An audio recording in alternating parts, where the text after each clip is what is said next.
A young man slowly peeled his eyes open, and immediately his brain filed a formal complaint. He was in a strange, messy room that looked like it had been hit by a small, very aggressive tornado. He sat up in bed, which was a mistake, as his head felt like a drum solo was happening inside it. He had absolutely zero recollection of the night before, which was concerning, because usually, he at least remembered deciding to make poor life choices.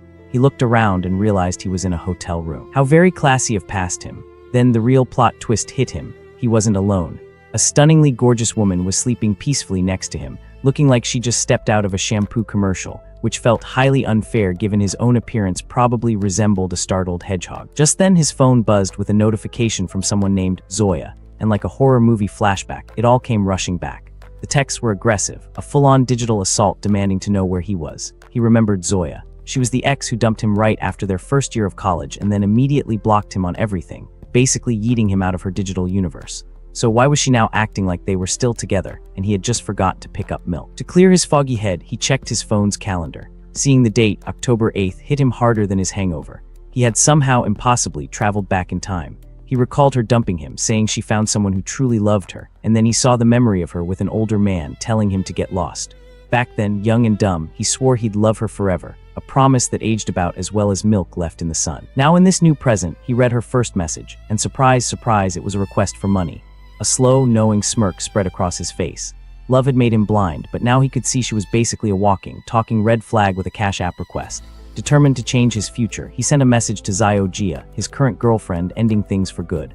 On the other end, the girl flew into a rage, her text practically screaming, asking if he was serious. He replied, cool as a cucumber, that they should go their separate ways. She fired back a classic, you better not regret it. He just laughed because honestly, the only thing he'd regret was not doing this sooner. And then a freaking blue screen popped up out of nowhere, like a Windows update from the Matrix, congratulating him on activating a tycoon system. He was completely shocked, but in a good way. This was it, his life was finally getting a software update. The screen showed his stats and told him he would now earn money every single second, which got him very excited because who doesn't love passive income? Right after that, the system handed him a starter pack, which he accepted without thinking twice, because who says no to a mystery box? He instantly received 10 million in cash, a supercar, a shopping cart, and something called a friendship scanner. After checking his bank account and seeing the very real, very large transfer, he wondered what the scanner was for. Just then, the gorgeous woman beside him muttered something in her sleep, which caught his attention. He got an idea and decided to test his new gadget on her, pointing it in her direction like a weird, high-tech detective. The screen showed the woman's stats, but he was confused by a privacy attribute.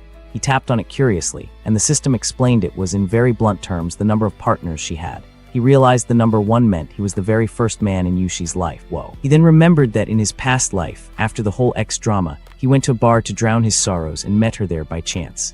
He recalled finding her drinking alone, looking very upset about something. Their night together wasn't about love. It was just 2 heartbroken people sharing a bottle and a bed. In that moment of reflection, the beautiful woman beside him finally woke up with a start. She watched him for a second, saw the thoughtful look on his face, and called him a Casanova for sighing and smiling like that. He just stared back with a confident smirk. He leaned in and denied he was thinking about the past, which of course only made her more curious. Then he whispered that his only regret was not meeting her sooner, leaving her completely flustered, her brain short-circuiting like a toaster in a bathtub. Because of his boldness, the system immediately rewarded him with a card and a skill called God-tier tongue technique. He thought that with this new skill, he could take the girl to heaven in an instant, which sounded like a solid plan. He activated his new technique and kissed her in a way she had never felt before, leaving her stunned because the sensation was totally different and way better than the last time. He told her this was just the beginning, and the two of them spent the rest of the night, enjoying the moment, shall we say. The next morning he woke up, stretched like a happy cat, and noticed a stack of cash sitting next to him on the bed. He was completely confused. Did Yushi think he was some kind of escort? He picked up the note and saw it was a payment of 10,000 yuan, which honestly was a bit insulting. He found the girl interesting for paying him, but he regretted not getting her contact information. Then he focused on the card, wondering how it worked, and the system explained it was a cashback multiplier for money spent. Cha-ching. With this power in his hands, he was determined not to waste this chance and to become a famous tycoon.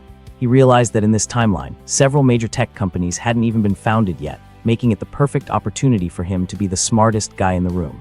His plan now was to save enough money to buy tons of shares in these future tech giants. Holding the car key, he thought about how the city had no limits on real estate purchases, which was perfect. Suddenly, a beautiful woman approached his car, and he thought about using his cards to buy some properties. The woman sat on the hood of his yellow car, because that's what you do to a stranger's supercar, apparently, and with a smile asked if the vehicle belonged to him.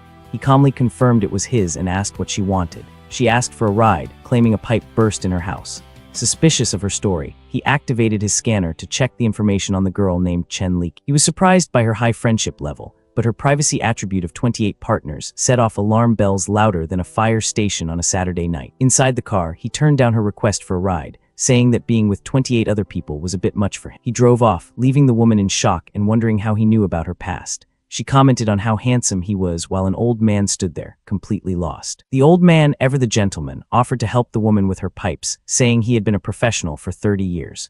The woman got annoyed and immediately called him a pervert and a creep. The old guy was confused because his plumbing technique was top-notch, and he didn't get why she was yelling at him. Disgusted, she told him to get lost while he followed her, and the people around them started laughing at the scene. Just then, another man explained to the old-timer that her pipes weren't exactly literal. Surprised by the revelation, he commented on how weird kids were these days. The woman stormed off, running away and complaining about her bad luck and how everything went wrong that day. Meanwhile, our main character arrived at a real estate agency and was greeted by two agents, a newbie and her boss. The manager, judging a book by its cover, thought he was just some rich kid and passed him off to the newbie, Ziosa, so he wouldn't waste his time. With an air of confidence, he stepped out of his sports car and walked toward the agency. The boss encouraged the newbie to go it alone, telling her to just follow the procedure they practiced. The young agent nervously approached him and introduced herself as Zio Shia from the Lianji Real Estate Agency. He just asked her to help him find a house, and she nervously asked about his budget. From a distance, the manager smoked a cigarette and thought the newbie needed to learn how to pick her clients better, probably expecting her to show him shoebox apartments. Inside the agency, she showed him some cheap options, but he asked to see properties in the 1 million yuan range. She was surprised by the amount, but agreed to look them up on her tablet immediately. After a few minutes, she remembered to ask if he had any location preferences. He asked for places that were easy to rent out and said it didn't matter if they were furnished or not. He watched her and thought she was pretty inexperienced, but at least she was sincere, and decided to use his scanner on her. She showed him a few options near a commercial street with varying prices. He remembered that his starter card had a 1 million yuan limit, so he couldn't go over that amount for each one. She asked if he was not satisfied, but he was just thinking about how to maximize the bonus from his card. He asked if the price of the more expensive houses could be negotiated, because if so, he would take all 5. He doubled down, saying that if he could get each one for 1 million, he would pay for it all in cash, leaving her totally shocked. He confirmed the payment and added that he would hire her to manage the rentals for the properties. She was ecstatic about the huge commission she was about to make and promised to get him that price. The manager overheard everything and bitterly regretted misjudging the client, wanting to slap himself for his epic fail. An hour later, the manager, now in a suit and probably sweating bullets, presented the final contract with a total price of 5 million yuan. He signed the contract, saying he trusted her and that he would contact her for future purchases. She was thrilled with her commission and wondered what kind of tycoon he was to already be talking about buying more. The system showed that he received 230 million back from his 5 purchases. With that, his system leveled up, and he started earning almost 1 yuan per second, which is a weirdly specific but satisfying amount. He thought the agent was his lucky star and that he was going to make the most of this new life. He called the woman over to a corner, making her manager very curious. The boss said she should invite the client to dinner as a way of saying thank you. He then promised that if she stuck with him, she would live a life of incredible luxury and comfort. Not knowing what to say, she was completely embarrassed by his bold proposal. She tried to politely decline, but he cut her off and asked for her bank account number. Surprised by the request, she asked why he wanted to transfer money to her. He just said she was his lucky star and that this was a little something to thank her for everything. She was completely lost, having no idea what he was talking about, and just stared at him confused. A few minutes later, she got the notification and was shocked by the amount he transferred. He smiled because to him, that amount was pocket change compared to what he earned with her help. With that, her friendship level with him skyrocketed, and she invited him to dinner as a thank you. He thought about how useful money was for boosting friendship, and how he loved watching the numbers go up. They added each other on WeChat, and she noticed how handsome and attractive he was. This led her to fantasize about a more intimate scene, and she thought she wouldn't mind if it happened, but he just thanked her for her work and said his goodbyes, telling her he was leaving, which caught her by surprise. Not believing what she just heard, she ran after him, desperately calling his name. Already inside his sports car, he smiled and waved goodbye to her one more time. 20 minutes later, he got home and announced his arrival to his mom, who was waiting for him. His mother greeted him with some cold watermelon, because moms are the best, while his dad asked about his graduation trip. He said he planned to go to Madu, because he wanted to check out the area around the university he would be attending. His dad agreed with the decision and asked his mom to transfer the travel money to their son. His mom joked that spoiling him so much would make it harder for him to find a wife in the future. He asked her not to bring that up and thought to himself that he would not let them down like he did in his past life. The next day, he was already on the plane, complaining about having bought the ticket at the last minute. Trying to squeeze through the narrow aisle, he politely asked the other people for some room. He spotted a familiar woman and called out to her. She recognized him immediately. He confirmed that this was his seat, and coincidentally, she said hers was right there too. She thanked him as she squeezed past him to get to her window seat. A guy in glasses popped up out of nowhere, like a creepy jack-in-the-box, and tried to flirt with her, butting into their conversation. Paying no mind to the intruder, he asked the girl to take the inner seat. The stranger complained, saying they couldn't just switch seats on the plane like that. He cut him off, saying they were together, and how they sat was none of his business. Once they were seated, the nosy guy ignored the warning and asked the woman what she was doing in Madu. She replied that she was going for work and then turned to him and asked the same question. He said he was bored at home, so he decided to take a vacation to relax. The guy in glasses introduced himself as Chuan Shen and said he was also traveling to Madu. He offered to give her a ride, bragging that his dad sent a car to pick him up. He declined the offer, saying their hotel also had an airport pickup service. The guy asked which hotel they were staying at, and he replied, Aminian. The intruder was stunned and repeated the name of the ultra-luxury hotel that cost billions to build. He doubted it because he stayed there before and knew a cheaper room didn't come with that service, but he said he booked a villa. The intruder was in disbelief at the answer and asked if he was serious about the villa. The woman commented that a single night cost 80,000 and was surprised to learn he was a rich kid. With a smile, he said she was a rich kid too, so she had no room to talk. He remembered that she was the school belle and came from a very famous wealthy family in town. Back then, she was so quiet and focused on her studies that no guy dared to approach her. He was focused on his ex-girlfriend at the time, but heard that her family ran into some financial trouble. In the present, she said with a sad look that she wasn't really a rich kid anymore. He realized he hit a sore spot and quickly tried to change the subject to lighten the mood. To break the awkward tension, they started talking about the good old days in high school. She laughed a little and agreed that their high school days were really fun. With that, he thought he finally broke the ice and decided to use his system on her again. The system screen showed that her privacy was 0 and her friendship had climbed to 75. He wondered if she was already paying attention to him back then, since her friendship level was so high, because apparently he was the oblivious one in high school. After landing, a beautiful woman in a suit introduced herself as his private butler, Wang Yoyan. He was quite impressed with her professionalism, as you would expect from a place like that. He asked where Joy Ying was staying, and she said at a friend's house in Puong. With that, he insisted on giving her a ride and asked his butler to take her to her destination first. From a distance, the guy in glasses watched everything and thought about saving the girl to have a romantic night with her, because his plan was as transparent as a freshly washed window. 25 minutes later, they arrived, and she thanked him and asked for his contact info to treat him to dinner. He accepted the offer but joked that she better not forget what she promised. They exchanged contacts, and he said goodbye, telling her not to worry about the ride. Half an hour later, he arrived at his villa and thought the stay was worth every penny. The butler informed him that his bath was ready, and he decided to go relax for a bit.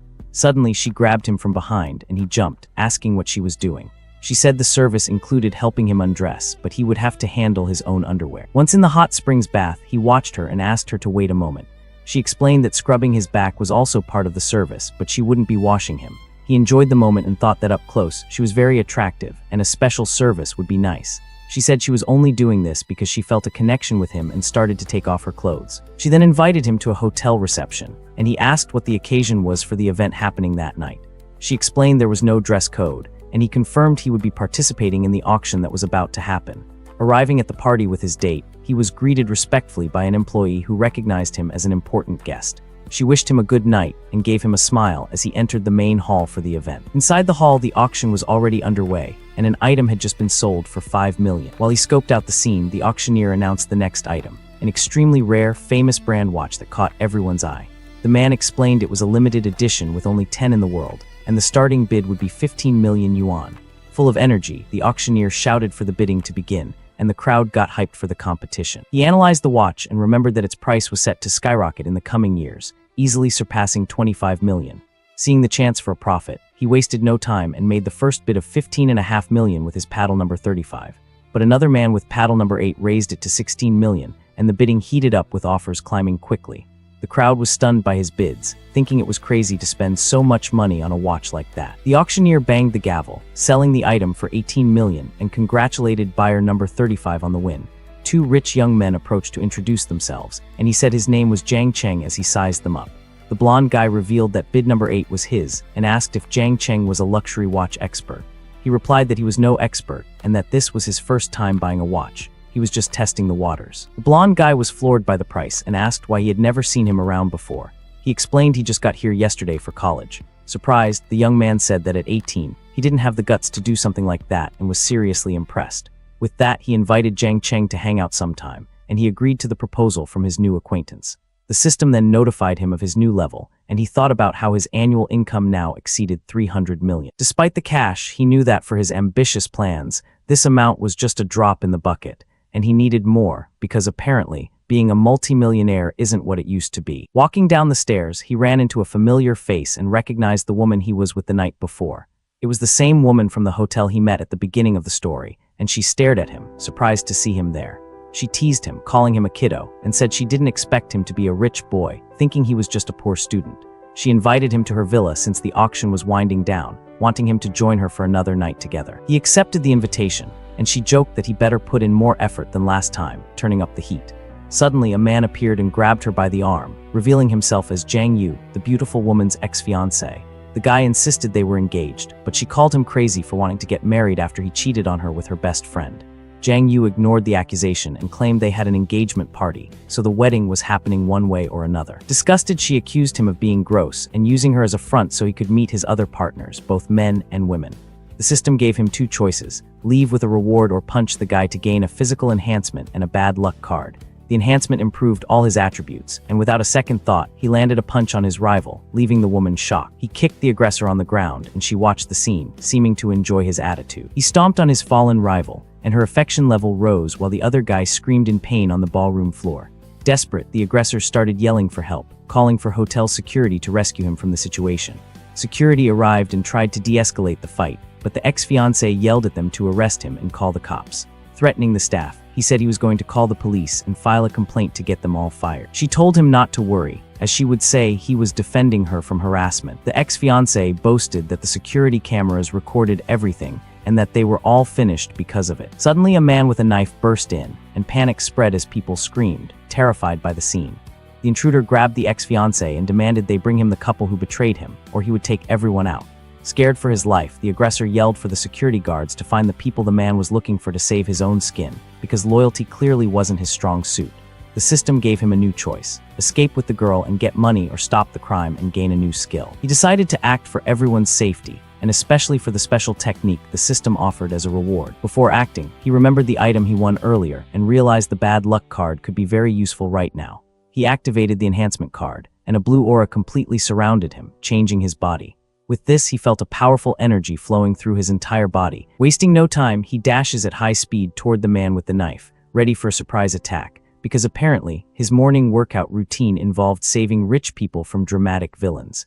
The young man lands a powerful punch to the aggressor's face, who has no time to react to the swift and precise blow, probably still thinking about his evil monologue. With just one hit, the intruder falls to the floor, knocked out cold, and our hero stands victorious before all the guests, looking like he just posed for a superhero movie poster. The woman is shocked by the scene and thinks that he's not just a rich boy, but a true powerhouse, which is good, because being a rich boy alone doesn't usually win knife fights. The ex-fiancé is also floored by the protagonist's strength and stares at him with a look of pure fear on his face, like a guy who just realized his bluff got called by a nuclear bomb. Our young man then approaches his rival, who is still on the ground, and looks down at him with a confident and intimidating smile, the kind that says, "I just saved the day and you're still a loser." The people in the hall comment on how brave and handsome he was for handling the situation so easily, because nothing says attractive like knocking out a guy with a knife while looking good doing it. The police arrive and arrest the intruder, and one of the officers thanks the protagonist for his help in the commotion, probably glad they didn't have to deal with the paperwork for stabbing. But the ex-fiancé seizes the opportunity to accuse our young man of assault and asks the officer to arrest him immediately, because when you're a scumbag, you just can't help but be a scumbag. The officer then turns to the protagonist and asks if it's true that he hit the other guy there in the hall, doing his best impression of a detective who just walked into a soap opera. The woman interrupts the conversation and explains to the officer that her ex-fiancé was trying to trick her into a forced marriage, which is basically the oldest plot in the villain playbook. With that, her affection level for him jumps to 90, and he realizes the young woman is truly falling for him, probably thinking, Step 1, stop knife attack. Step 2, win heart. Step 3,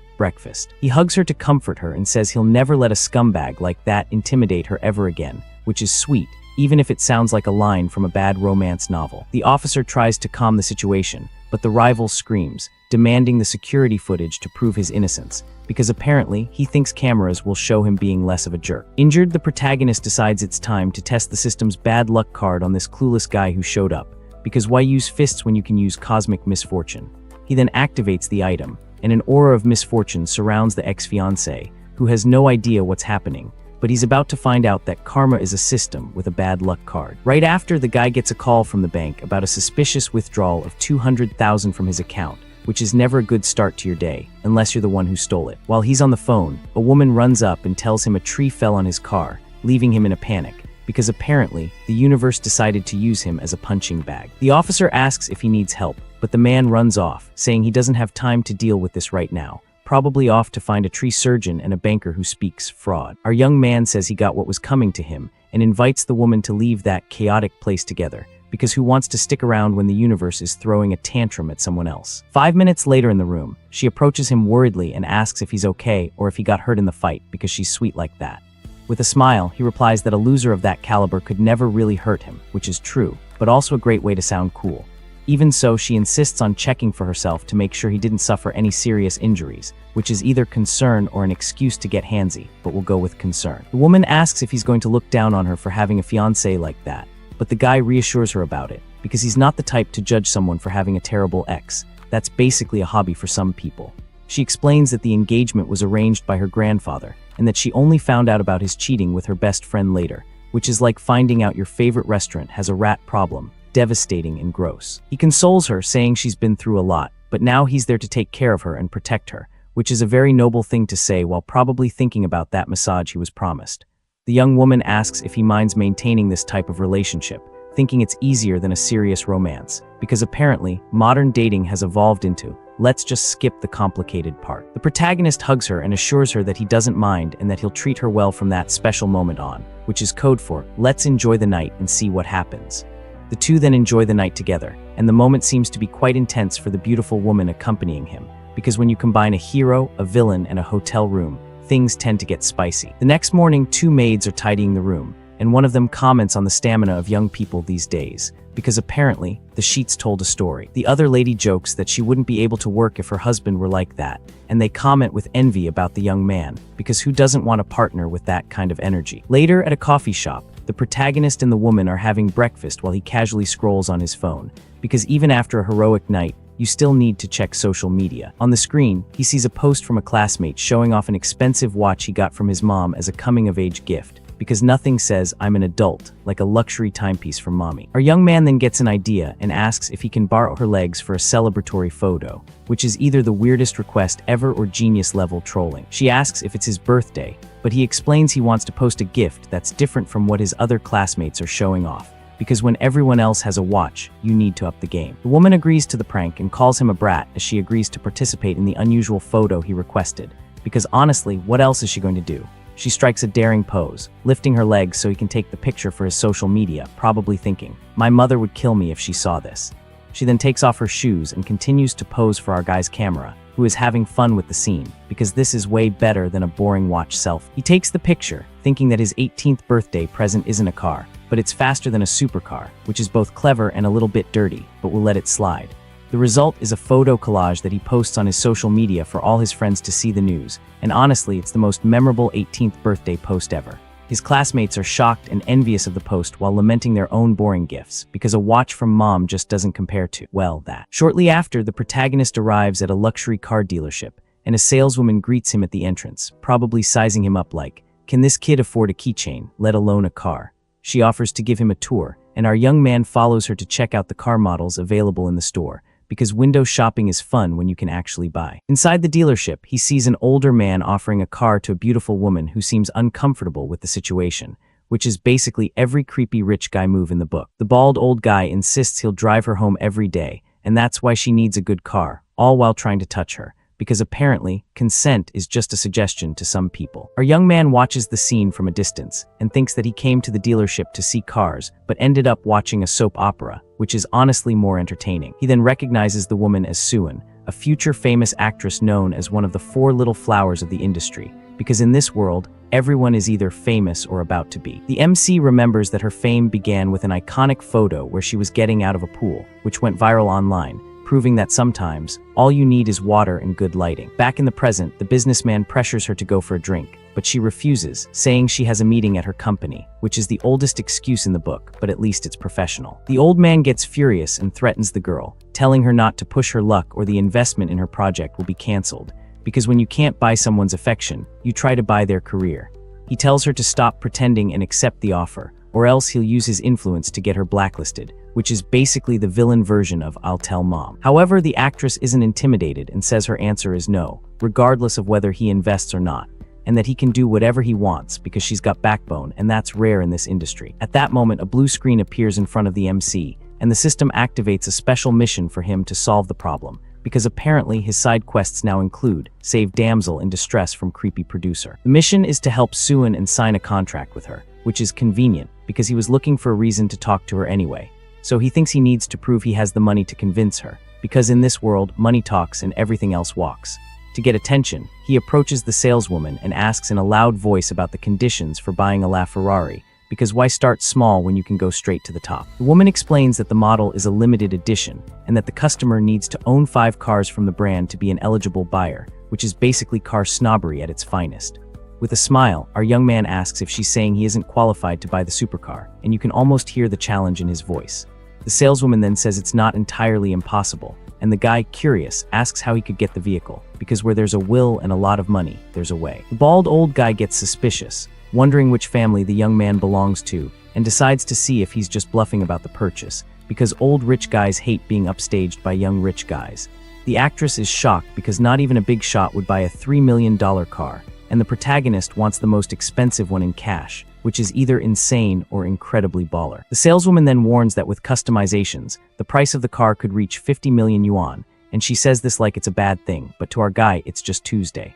With a smile, he says he knows the price and that it's acceptable, because when you have a system that prints money, 50 million is pocket change. So the employee goes to get her manager to close the deal, probably running faster than she's ever run in her life. Soon, the manager arrives with a young blonde man from the auction who recognizes the MC and greets him excitedly in the store, because apparently, rich people all know each other. He explains that he just arrived in the city, and since he's not used to being without a car, he decided to buy one casually, which is the most rich person thing to say since I'm bored, let's buy an island. His blonde friend is surprised by the answer and says that this is a whole new level of humble bragging, because saying, I casually bought a car, while dropping 50 million is peak modesty. With that, the blonde guy points to the $18 million watch on the MC's wrist and tells the manager he has a huge sale on his hands, because that watch is basically a neon sign that says, I have money to burn. Our young man stands there with a confident pose while showing off his expensive watch to everyone in the dealership, because if you've got it, flaunt it, right?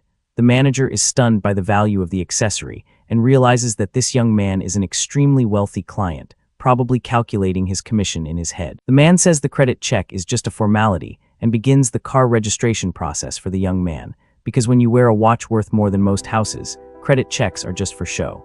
The actress and the old man watch the scene while the blonde guy thinks that he's never seen an heir as rich as Jiang Chen, which is a pretty big compliment in rich people circles. The blonde guy then calculates that the protagonist's fortune must easily exceed 100 million yuan, which is cute because he has no idea about the system. The bald old guy loses interest in the car and insists that the woman go for a drink with him, but she refuses because she has a meeting, still holding that line like a pro. Angrily, the man gives the actress an ultimatum. Either she goes with him or she can forget her career, and he storms off furiously because nothing says I'm a mature adult like threatening someone's livelihood. The protagonist then calls the actress by her name, and she turns around, surprised, asking if he's talking to her, because famous people aren't used to strangers knowing their name, unless it's a fan. He introduces himself as Jiang Changjin and says he'll invest in her project since the other guy backed out of the proposal, because he's basically a knight in shining armor, but with a better car.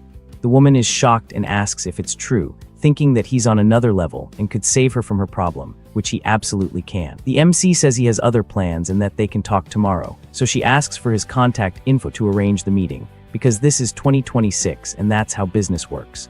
The two exchange contact information on their phones, and she says goodbye, telling him she'll see him the next day for the meeting, probably walking on clouds. The young man asks the manager when he can pick up the car, and the man replies that it will take a waiting period of at least a year, because apparently, even with money, you can't rush perfection. Our young man is disappointed with the delay and thinks of an alternative to get a car faster than that, because waiting a year is for people who don't have a system. His blonde friend invites him to a car show in a few days where he can get one on the spot, and he accepts, because that's the kind of networking that pays off. Sometime later, he arrives at a fancy restaurant, and the blonde woman calls him to her table, waving him over like she's been waiting all day. The blonde guides him by the hand and recommends the crab roe rice dish, which is the house specialty, because when you're at a fancy place, you eat fancy things. At the table, several sophisticated dishes are served, and the atmosphere between the two seems very intimate and special, the kind of vibe that says this is going somewhere. He leans in close to her and whispers in her ear that he's only interested in having a special night with her, which is both forward and honest, and honestly refreshing. The next morning, she asks him to let her rest because the previous night was quite eventful for both of them, which is the polite way of saying you wore me out. The MC says he can do that, but only if she calls him by a more affectionate nickname than before, because apparently, he's collecting pet names like Pocket. She then calls him hubby and gives him a kiss, and satisfied with the nickname, he lets her rest a little longer because he's a gentleman, even if he's a demanding one. With a cute little face, she compliments him and says he's the best for being so considerate of her, which is sweet, even if she's just buttering him up for later. He then asks if she knows Suan, and the blonde confirms that the actress works for the same company she does, because of course, in this world, everyone is connected. She then asks with a slightly sad look in her eyes if the protagonist is really falling for the other woman, because jealousy is a thing, even in casual relationships.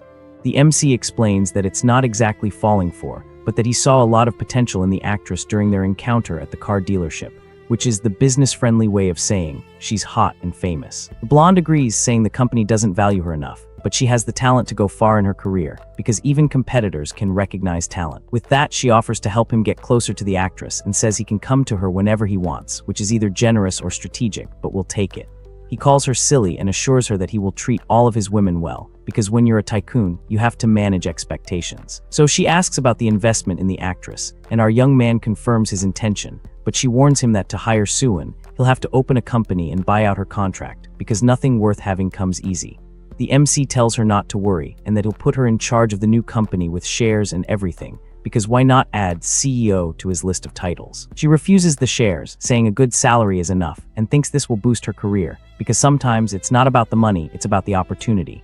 He gently scolds her, saying there's no need for such formality between them since they're already very close, which is code for we slept together, so let's be business partners. She then moves closer to him and touches his face affectionately, because intimacy builds trust, or at least it should. With tears in her eyes, she confesses that before him, her life felt meaningless, and only now does she feel alive, which is either incredibly romantic or slightly concerning, but he'll take it. While hugging her, he receives a message from the actress asking for the time and place of their meeting, because apparently his phone is the command center for his love life. The next day, with a smile on his face, he thinks that the big star seems to be in quite a hurry to close the deal, because who wouldn't be eager to sign with a mysterious rich guy? Our guy pulls up for the meeting, and the actress greets him, probably wondering if this is a business meeting or a date. She gets in the car and asks where they're headed, and he replies, a luxury hotel for the meeting, because when you're a tycoon, you don't do coffee shops. Once there, she asks about the drama, and he's told it's a small project with a limited budget, which is code for we're making something on a shoestring. Our guy's enthusiasm completely deflates when he hears the low figure of 5 million, and he questions the quality a project like that could possibly have, because 5 million is lunch money to him. So the actress tries to win him over, saying the plot is good and it's a fast turnaround, and she pulls out a script, because that's what actors do. Our boy waves off the script, saying he only cares about investing, because scripts are for people who read and he's a man of action. He then offers to wire the money right then and there, and she's floored, having never seen an investor like him, because usually investors want meetings, not instant transfer. But there's a catch. The young man lays down one condition. She needs to sign with his company as an artist, because why invest in someone else's project when you can own the talent? The actress points out she's already under contract and breaking it would be expensive, which is true, but our guy says that's not a problem, because money is just a number to him. The woman thinks he's handsome but is suspicious of his intentions, wondering if she should accept the offer, because when a rich, handsome guy offers you a deal, you have to ask, what's the catch? This, the actress asks if he even has an entertainment company, and our young man replies that he'll create one if she agrees, because that's how confident he is. He says he knows her current company doesn't value her, so he'll pay the termination fee, and the new agency will be all about her, which is basically every actor's dream. Her friendship level jumps to 50, and she shyly asks if he has any special requirements, because in this industry, special requirements usually mean trouble. He says she needs to be a proper artist without any improper contact with others, but makes an exception for himself, because he's nothing if not honest about his intentions. Her friendship shoots up to 60, and she asks when they can sign because at this point she's sold. Our guy tells her to call him boss because he's earned that title. Curious, she asks how old he is, and the actress teases him about his age, questioning if he shouldn't be 18 instead of 20 since he's so young, which is a backhanded compliment if ever there was one. Our guy smirks and says he was thinking of something else, so she calls him a little devil because he's earned that too. After the food arrives, she thanks him for his help, but he says the only thanks he needs is for her to become a star, because that's the ultimate return on investment. Just then, the system notifies him that he secured the contract and earned 20% of a company's shares, because the system loves rewarding good deeds. While eating, he thinks about telling his parents about his newfound wealth so they don't freak out when he comes home, because showing up with a $50 million car might require some explanation. So he calls his dad, who congratulates him on his sharp eye for investments and the company's quick success, because apparently his dad is also in on the secret. His dad calculates his annual income, and his mom jokes that he's been bragging to his friends about his son's success, because moms love to show off. Our young man asks if they want any gifts, but his dad tells him to stay humble and not get carried away, because good parents keep you grounded. Ending the call, he invites her to do some shopping, and she accepts, playfully calling him her sugar daddy, because why not embrace the dynamic? After finishing their meal, she wipes her mouth, and our boy confirms they can head to the mall, because shopping is the next logical step. They arrive at a super expensive watch store, where an employee greets them at the entrance, leaving the actress completely stunned, because this is the kind of store where you need a loan just to look at the displays. Inside, she spots a familiar face and greets a senior actress named Linru, who's with an older man, because in this industry, you're never alone. The actress asks what she's doing there, and Linru hesitates a bit but says she's just accompanying a friend, which is code for "I'm here with my sugar daddy." The older man comments that the young guy is talented and handsome, and the system analyzes him, showing his stats, because the system is basically a gossip columnist at this point. The old man then asks who the boy is, and the veteran actress explains that he was in one of her old dramas, because everyone's connected in showbiz. The extra then introduces himself as a film investor and offers his card to the actress with our guy, because networking never stops. The veteran actress scoffs internally, thinking the other girl isn't on her level, because seniority means everything in this business. Holding the card, the young woman reflects on how the industry is full of fake friends just looking to take advantage, which is a sad but true realization. A salesperson asks our boy which watch he's looking for, and he says he hasn't seen anything interesting yet, because when you're rich, you're hard to impress. Our guy then asks for models starting at $500,000, saying the cheaper ones aren't good enough for his mom, because his mom deserves the best, obviously. At this, the veteran actress is floored by the price, thinking about how long it would take a normal person to earn that much, which is forever, basically. The actress sits down and pretends to read a magazine, but she's secretly enjoying watching the other woman get put in her place by our guy, because schadenfreude is real. He walks over to her and asks if she's found a watch she likes, but the girl says she's just browsing since she can't afford them, because honesty is refreshing. Suddenly, the system gives our young man a random task: gift the actress a watch to strengthen their relationship. So he tells her to pick anyone she wants, because the system is basically his wingman. She politely turns down the offer, saying she'll buy her own accessory when she can afford it, because she's got pride. Watching from afar, the veteran actress thinks they're just putting on a show and plans to embarrass them, because that's what bitter people do. The salesperson brings out a selection of expensive watches for our guy and helps him try on the models, because customer service is everything. As soon as one of the watches is on our young man's wrist, it practically glows, and the employee compliments how great it looks, because it's a $50,000 watch. It better look good. The protagonist then asks the girl for her opinion, and she agrees the watch looks amazing on him, because honesty is still a thing. He mentions it's a bit loose, so the actress offers to tighten it on his wrist, leading him to make a pretty cheeky comment, because he can't help himself. The actress gets flustered by his comment, and her friendship level climbs to 70 thanks to our young man's flirting, because apparently cheeky comments work. Our young man wonders about the friendship increase, then stands up and tells the salesperson to wrap up both watches for him, because why buy one when you can buy two? Completely stunned, the store employee asks if our protagonist really wants to buy both luxury watches, because that's not a normal Tuesday. At this, the veteran and the older man are in total shock over the $2 million purchase, questioning if he's just showing off, because that's what poor people say when they see rich people spend. Our guy then asks the actress for help picking a watch for his mom, and the girl points to a very elegant model, because she's got taste. With that, the salesperson praises her choice and details the prices of the watches, which cost over $800,000 each, because elegance isn't cheap. He then asks the girl to try on the accessories so he can see how it looks on her wrist, because he's nothing if not thorough. Our young man remarks that the watches are way better than the cheap model on the woman behind them, who gets furious when she hears it, because that's a direct hit. Ignoring their reaction, our boy asks to have all 4 watches wrapped up and hands over his card for payment, because he's on a roll. Right after paying, the girl gets ready to take off the watch she tried on to give it back to the salesperson. But our guy grabs her hand and tells her she doesn't have to because that accessory is now a gift for her, because he's smooth like that. Completely embarrassed, the actress refuses the gift, saying it's way too expensive for her to accept because she's not used to this level of generosity. He insists, saying it's just a little something and that it's already paid for, so there's no returning it, which is technically true. The girl still tries to refuse, but he explains that the watch doesn't suit his mom and that it's a welcome gift because he's got an excuse for everything. Our young man then gives her a serious look and asks if she's trying to disrespect him in front of everyone, which is a power move if ever there was one. Realizing he's her future boss, she accepts the gift, and her friendship level rises to 75, because who can say no to a boss like that? The salesperson then hands over the receipt for over $4 million and also offers them a special gift from the store, because when you spend that much, you get free stuff. At that moment, the veteran actress is fuming, wondering how a rookie could get a watch more expensive than hers, because jealousy is a bitter pill. She then asks about her gift, but the salesperson says that unfortunately there isn't one available for her, because Karma is a salesperson. With that, the older man gets furious that his plans are ruined and storms out of the store, annoyed with the whole thing, because his date is now a disaster. The salesperson then asks the veteran if she still wants the watch, but the woman, embarrassed, refuses and leaves because her pride won't let her stay. Just then, the system announces the mission was a success and offers a random cashback reward to our guy, because the system loves a winner.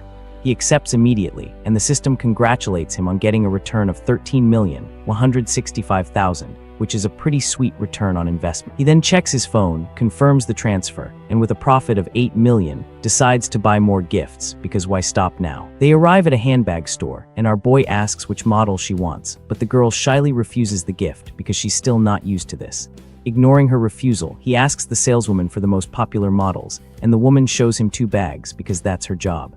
Our guy then asks her to run his card and buys both luxury bags for the actress without even hesitating, because he's on a shopping spree. The saleswoman informs him the total is $120,000 and tells him he's now a store member with access to future events, because spending that much gets you perks. Seeing him spend so much money, the girl is impressed by the power and generosity of her new boss, because who wouldn't be? After shopping, she thanks him and invites him up to her apartment for a drink as a way of showing her gratitude, because that's what you do when someone buys you a small fortune in gifts. He jokes that he needs to protect himself because if he gets tipsy, she might take advantage of him, which makes the girl blush because he's cheeky and she knows it. Our young man says he's just kidding, says goodbye, thanks her for the company, and leaves the actress behind because he's a gentleman even if he's a teasing one. She watches his car drive away, thinking that he's actually a good guy, and her friendship level climbs to 80, because absence makes the heart grow fonder. With the friendship at 80, our guy thinks he's close to winning her over, and that with just a little more effort, she'll fall for him, because the system said so. While driving, our boy smiles confidently, thinking that soon the actress will be all his, because he's got a plan and a system. Half an hour later, he arrives at the luxury villa, where the manager greets him, letting him know his bath is already drawn, because that's the kind of service you get when you're rich. The woman watches him in the pool and thinks she needs to provide excellent service for such an important client, because tips are probably insane. Relaxing in the water, our young man asks the manager if they have any special expensive dishes on the menu, because why eat normal food when you can eat luxury? The employee then explains that the hotel offers various luxury cuisines like Chinese, French, and Japanese, and she recommends special dishes like yellow croaker and white truffles, which are the house specialties, because when you're rich, you eat rare things. He recognizes the super expensive ingredients and thinks he can finally use an item he got from the system, because the system gives him tools for every occasion. Getting out of the pool, our boy walks up to the girl and asks her to arrange a relaxing massage for him, because after a day of shopping and saving actresses, a guy needs to unwind. The manager agrees right away and says they can go to his room for the massage session to begin, because that's part of the job.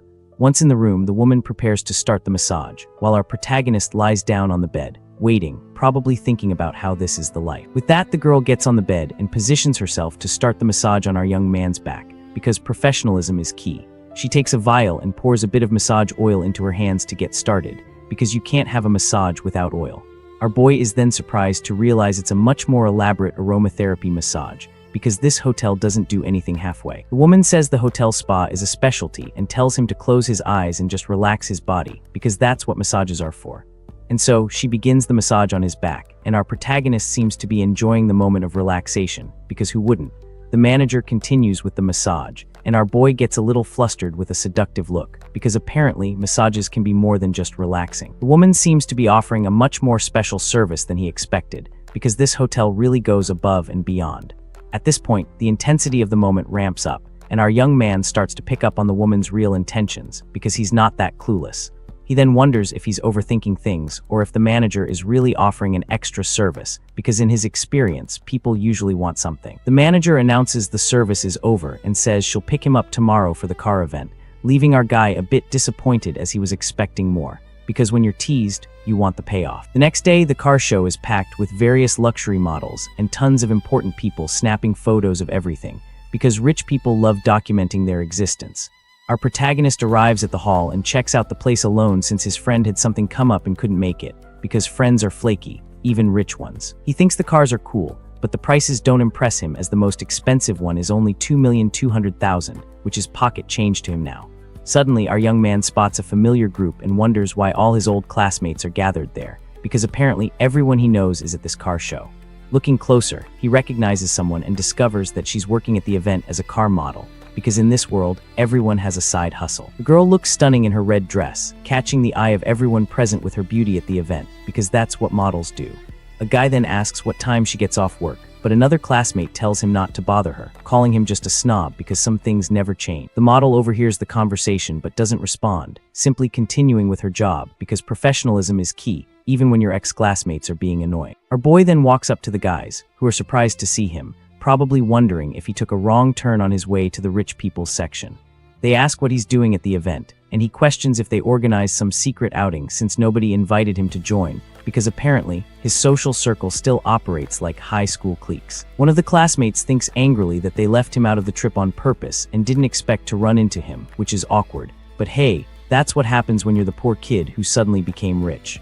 The guy with green hair points to another friend and sarcastically says our guy should ask him, because passing the buck is a classic friend move. At this, two girls comment that he's gotten much more handsome, and one even asks if he's had plastic surgery, because apparently glow-ups are suspicious in their world. The green-haired friend hugs him and says, even his voice has changed, which is either a compliment or an accusation of body snatching. Then our boy asks if they're there to buy a car, and one of the female classmates says they're just there to check out the models by the cars, which is the oldest excuse in the book for guys who can't afford anything. Just then, the system displays the girl's stats, and our young man is shocked by her high friendship level and privacy value, because apparently she's been secretly crushing on him this whole time. He wonders why the friendship is so high since they barely ever talk, but the system doesn't lie, so maybe he's just oblivious. The green-haired friend then interrupts him, asking why he's so lost in thought, probably worried he's having a stroke. The green-haired guy bumps into our guy, who tells him to watch it because personal space is still a thing. The friend asks if he's lost his mind for acting so strange, which is fair because zoning out in the middle of a car show is weird. Ignoring the commotion, our young man approaches the model and gives her a wave, complimenting her beauty and her red dress, because when you see someone stunning, you acknowledge it.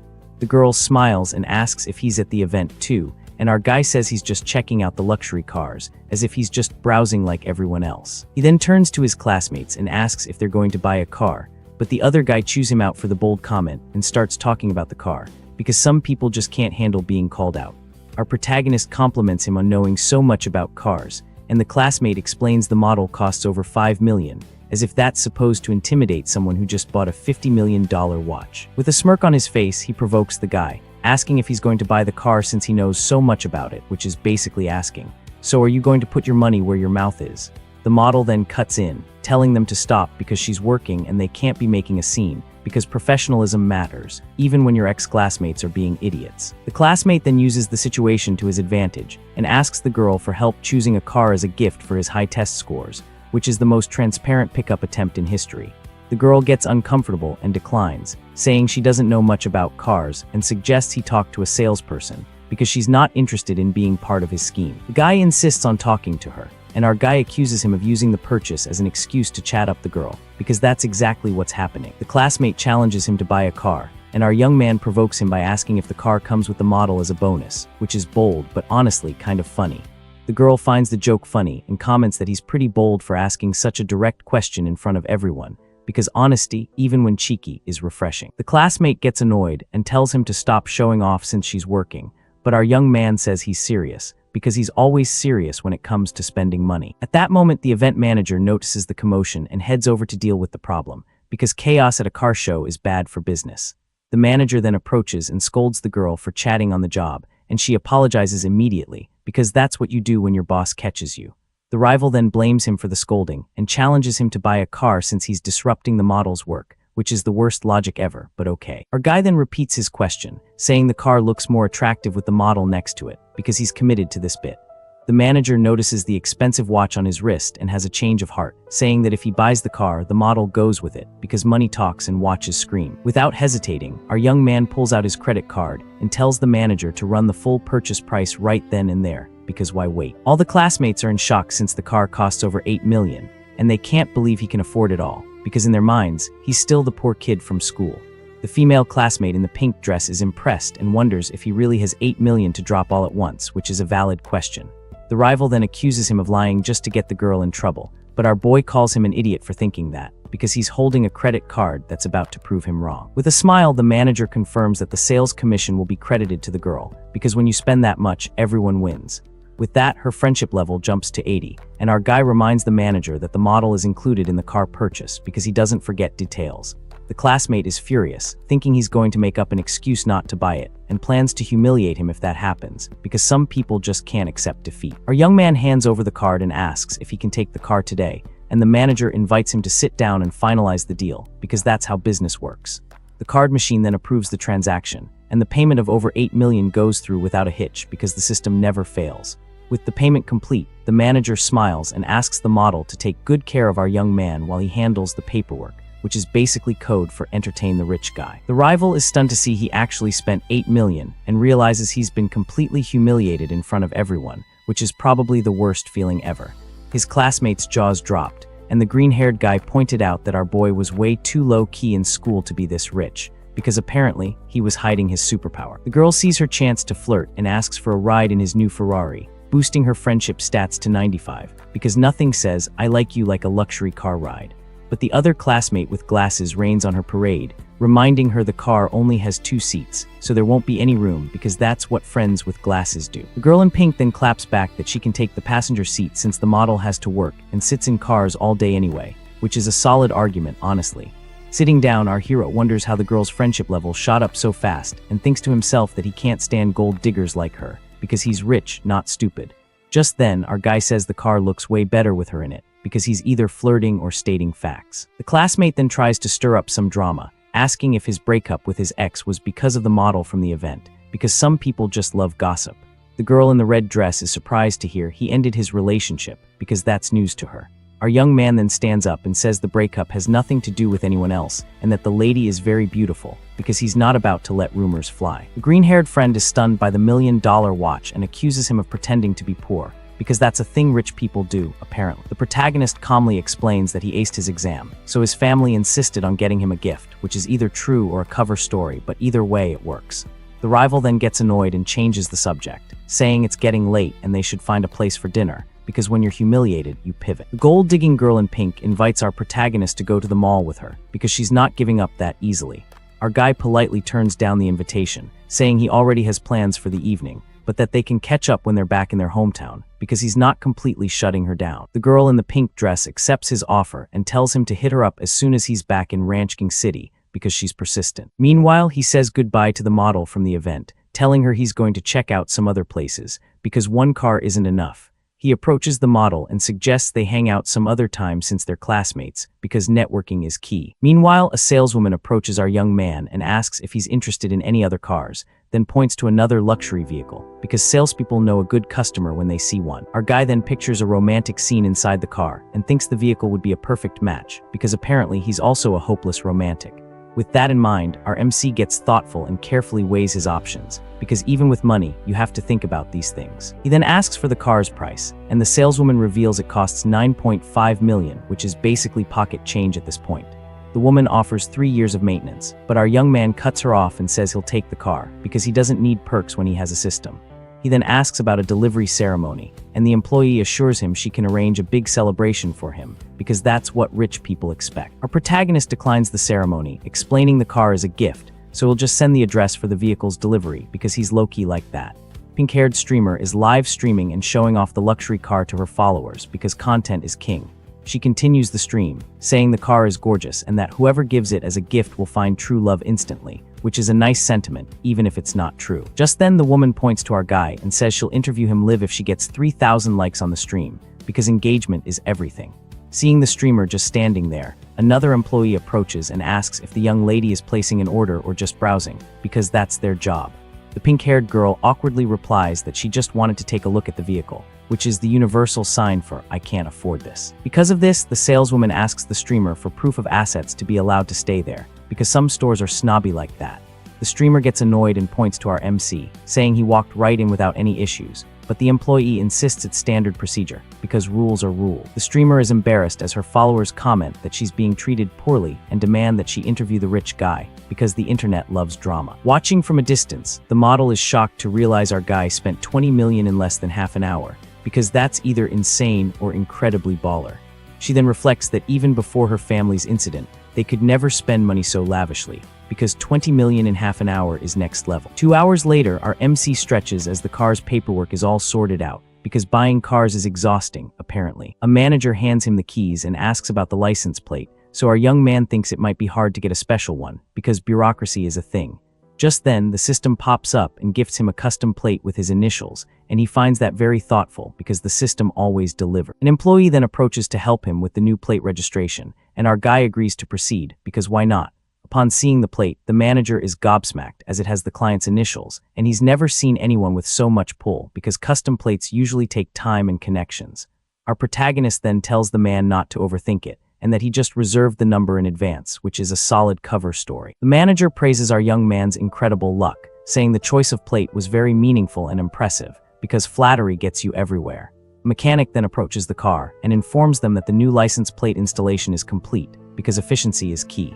Seeing the VIP treatment, the manager speculates that our guy must be related to some big-shot politician or tycoon, because that's the only explanation for such treatment. A few minutes later, the model walks up to our MC and thanks him for everything that happened during the day, because he basically made her career.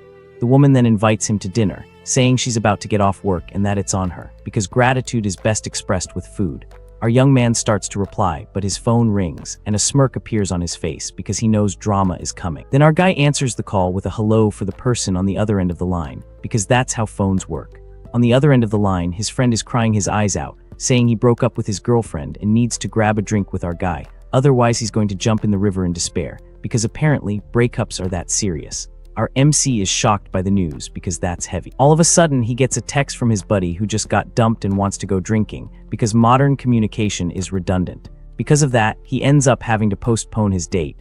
The girl agrees to reschedule, no problem. Arriving at the bar, our guy finds his green-haired friend drinking alone and teases him, asking if he was still planning on jumping in the river. The green-haired dude complains that he got totally played and feels awful because the girl he liked was just using him the whole time, which is a classic heartbreak story.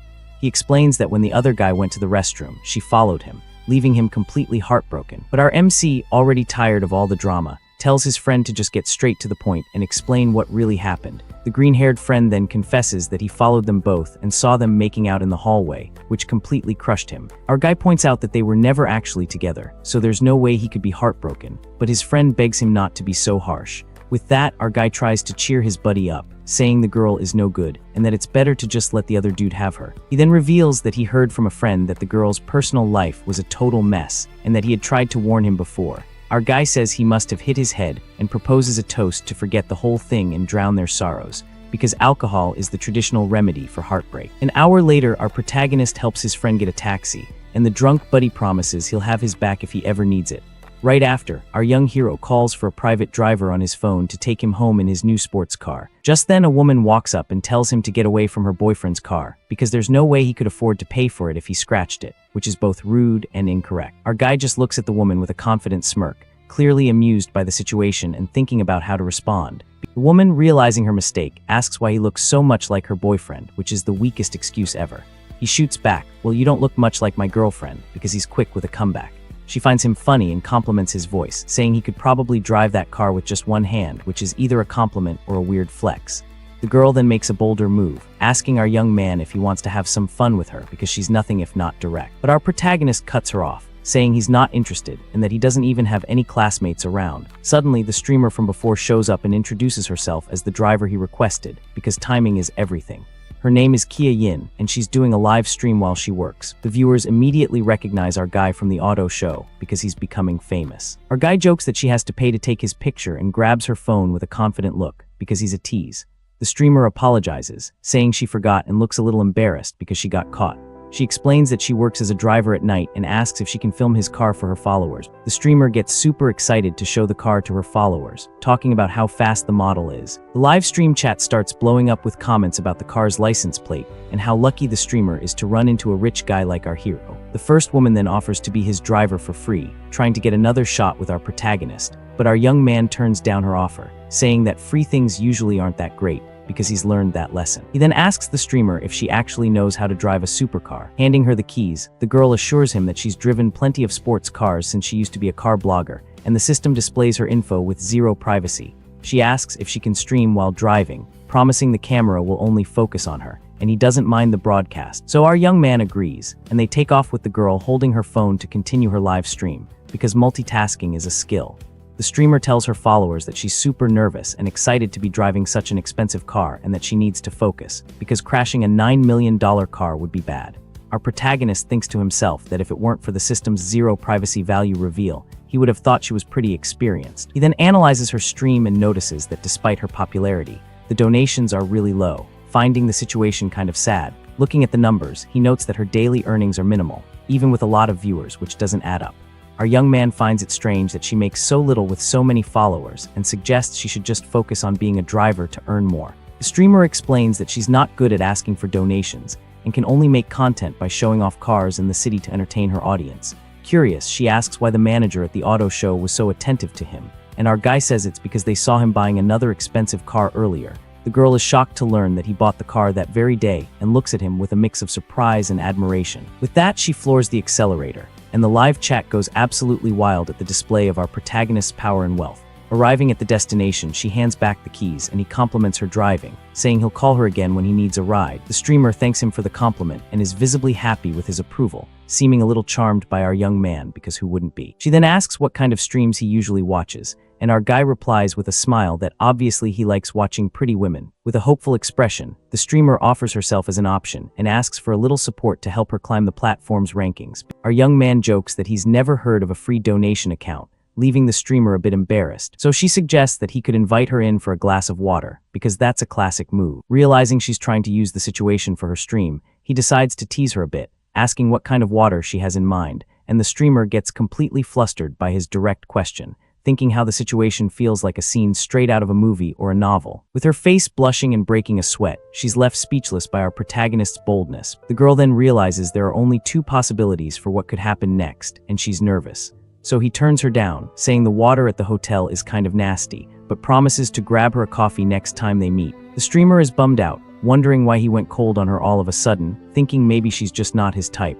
Then our guy says his goodbyes, and her friendship level climbs to 60. He figures it'll be a piece of cake to ask her out later. Just then, he gets a text from an acquaintance wanting to do a fancy dinner. Back at his hotel, he tells the manager to whip up a feast for 5 people using only the most high-end ingredients, because why eat normal food?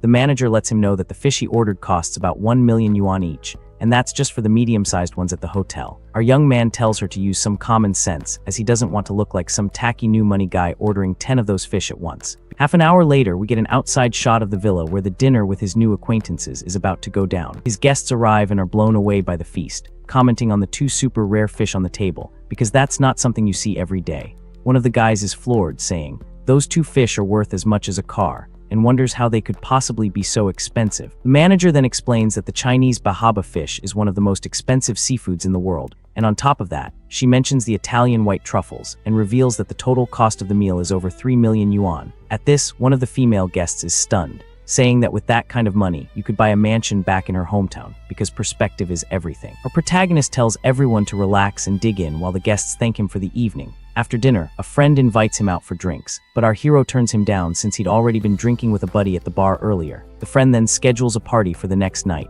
and the group says their goodbyes, waving to the protagonist. With that, the manager approaches and informs him that the bill with a discount came out to almost 3 million yuan, which is a lot, but whatever. The system then congratulates him on a 149 million yuan rebate that's been deposited into his account, because the system loves giving money back.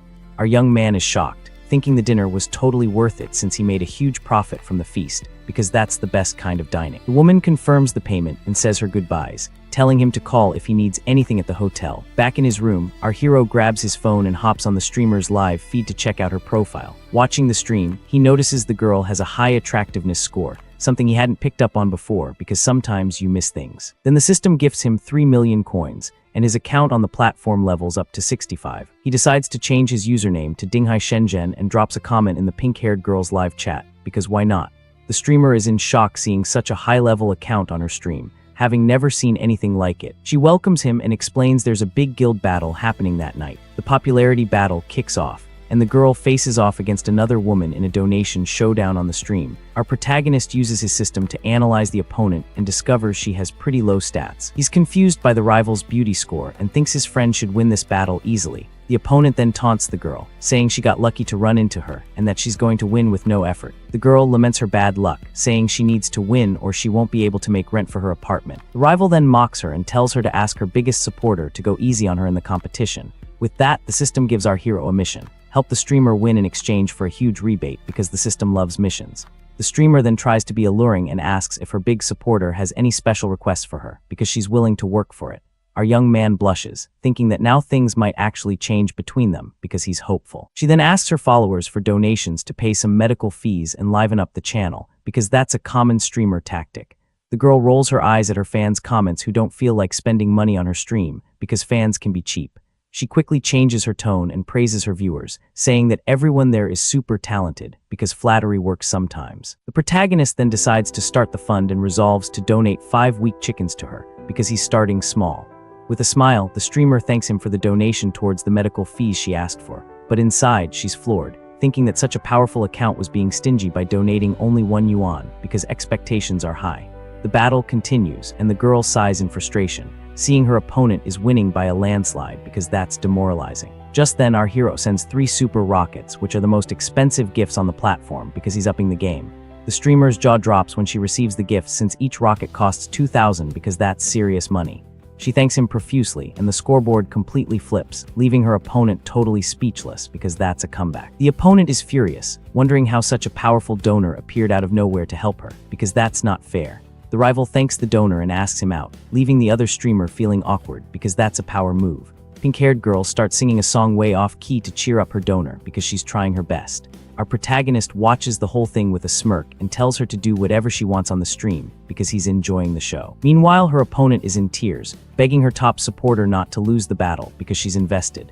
And with that, the battle between the 2 streamers finally kicks off for real on the platform. The opponent celebrates like crazy after getting 3 rockets at once and thanks her benefactor because she's back in the game. Seeing this, our hero finds it amusing and decides to send 3 more rockets to his friend because he's competitive. The rival then panics and warns her supporter that the other donor is catching up because she's nervous. With that, she gets 5 more rockets and thanks him profusely while the other girl looks defeated because momentum is everything.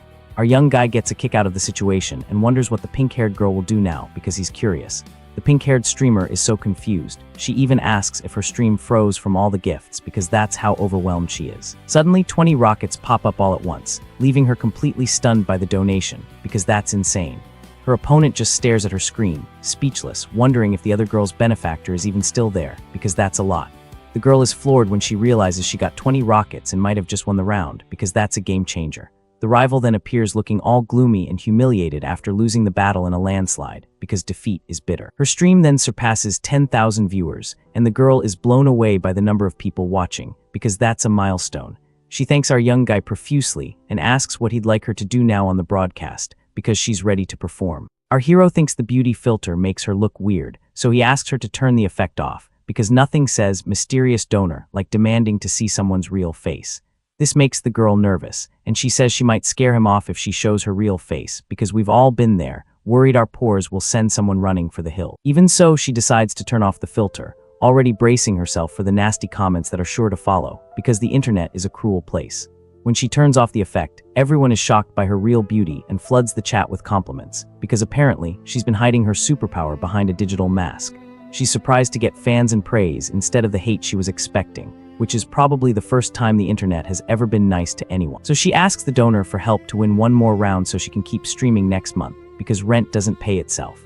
And so, the second round of the battle begins, and her opponent is now a blonde girl with hair just like the main character from Sailor Moon, because apparently anime is a valid life choice.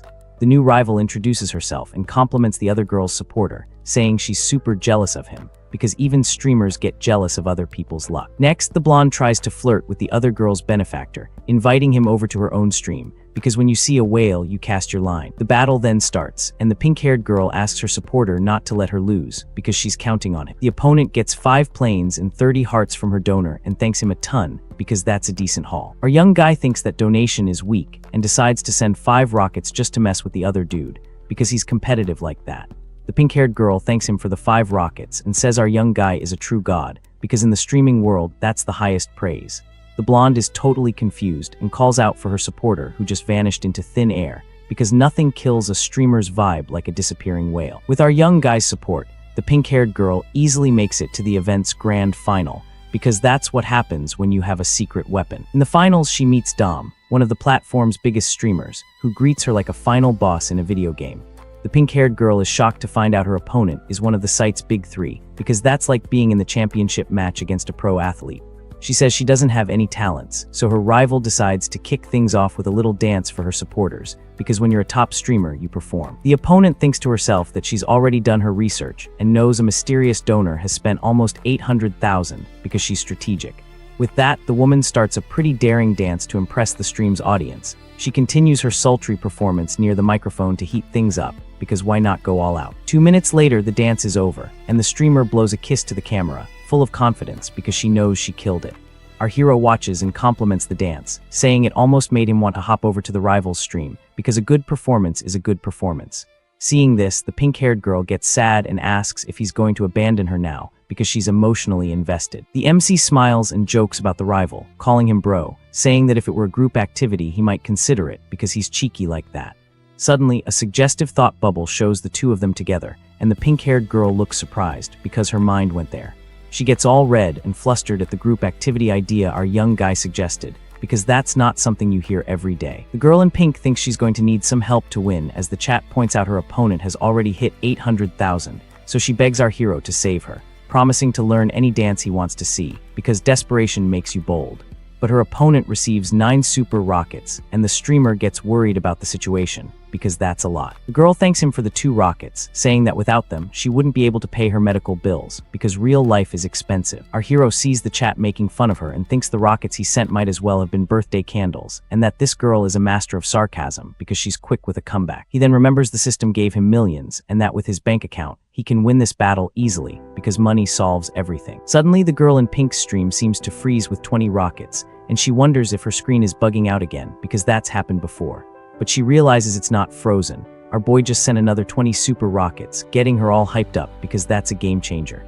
Meanwhile, our guy is watching everything on his phone as the chat goes absolutely wild over the comeback, because the internet loves drama. The streamer gets emotional, thinking this is a battle of the gods and that mortals like her just get to enjoy the show, because she's humble. She then thanks her supporter for the help with her expenses and makes a heart with her hands to show her gratitude, because that's what streamers do. Just like that, the score completely flips, and now she's winning by a landslide while the chat just won't stop spamming, because victory is sweet. Her opponent is left exhausted and speechless, as she never in a million years expected to lose this battle. Looking at her phone, she realizes her rockets have stopped, but the other girls just keep pouring in non-stop. The rival streamer is shocked to see 1,500,000 in donations on the other channel, because she's never seen that much money in her entire life. She then begs her supporters not to stop and to keep sending donations, but one of her top donors gives up on the battle, saying it's better to save it for next time, leaving her completely stunned. Our hero then declares victory with 2 more rockets, and the battle finally comes to an end. The girl in pink celebrates her victory, and the chat starts buzzing about the mysterious donor who helped her. With that, she's so moved by the win that she takes a deep bow in gratitude for everything. She then offers him her contact info and promises to learn anything to please her benefactor. He turns down the offer, but she insists on being his driver. So our young man agrees and tells her where to meet him, because why not? So when the chat recognizes our hero as the guy from the car show, his secret is out. The streamer is shocked to discover the identity of her mysterious donor, and the chat confirms he owns a Ferrari. She wonders why he would help her, and her friendship level with him jumps to 85 as she picks up her phone. Our hero thinks that with the friendship level this high, he really has no choice but to accept her offer. The system then congratulates him on the victory and gives him a rebate of over 2 million yuan. With a satisfied smirk, our young man accepts the system's reward without a second thought. He reflects that after showing off and spending all that cash, he still turned a profit of millions, thinking to himself that winning is just too easy. The next day, he wakes up to a message from the streamer offering to be his driver. Our hero looks at the message and thinks that she sure is an early bird. Meanwhile, she confesses she was too anxious to sleep and wonders when he's going to reply. Brushing his teeth, he figures that since he's going to a club, he's actually going to need a driver, because drinking and driving don't mix. The streamer then celebrates excitedly because her master finally answered her message. She decides to get some sleep so she can be at her best for their meeting that night. But the young woman is so anxious she can't fall asleep and has to force herself to rest for later. At 8:00 p.m., he meets her and asks why she arrives so early,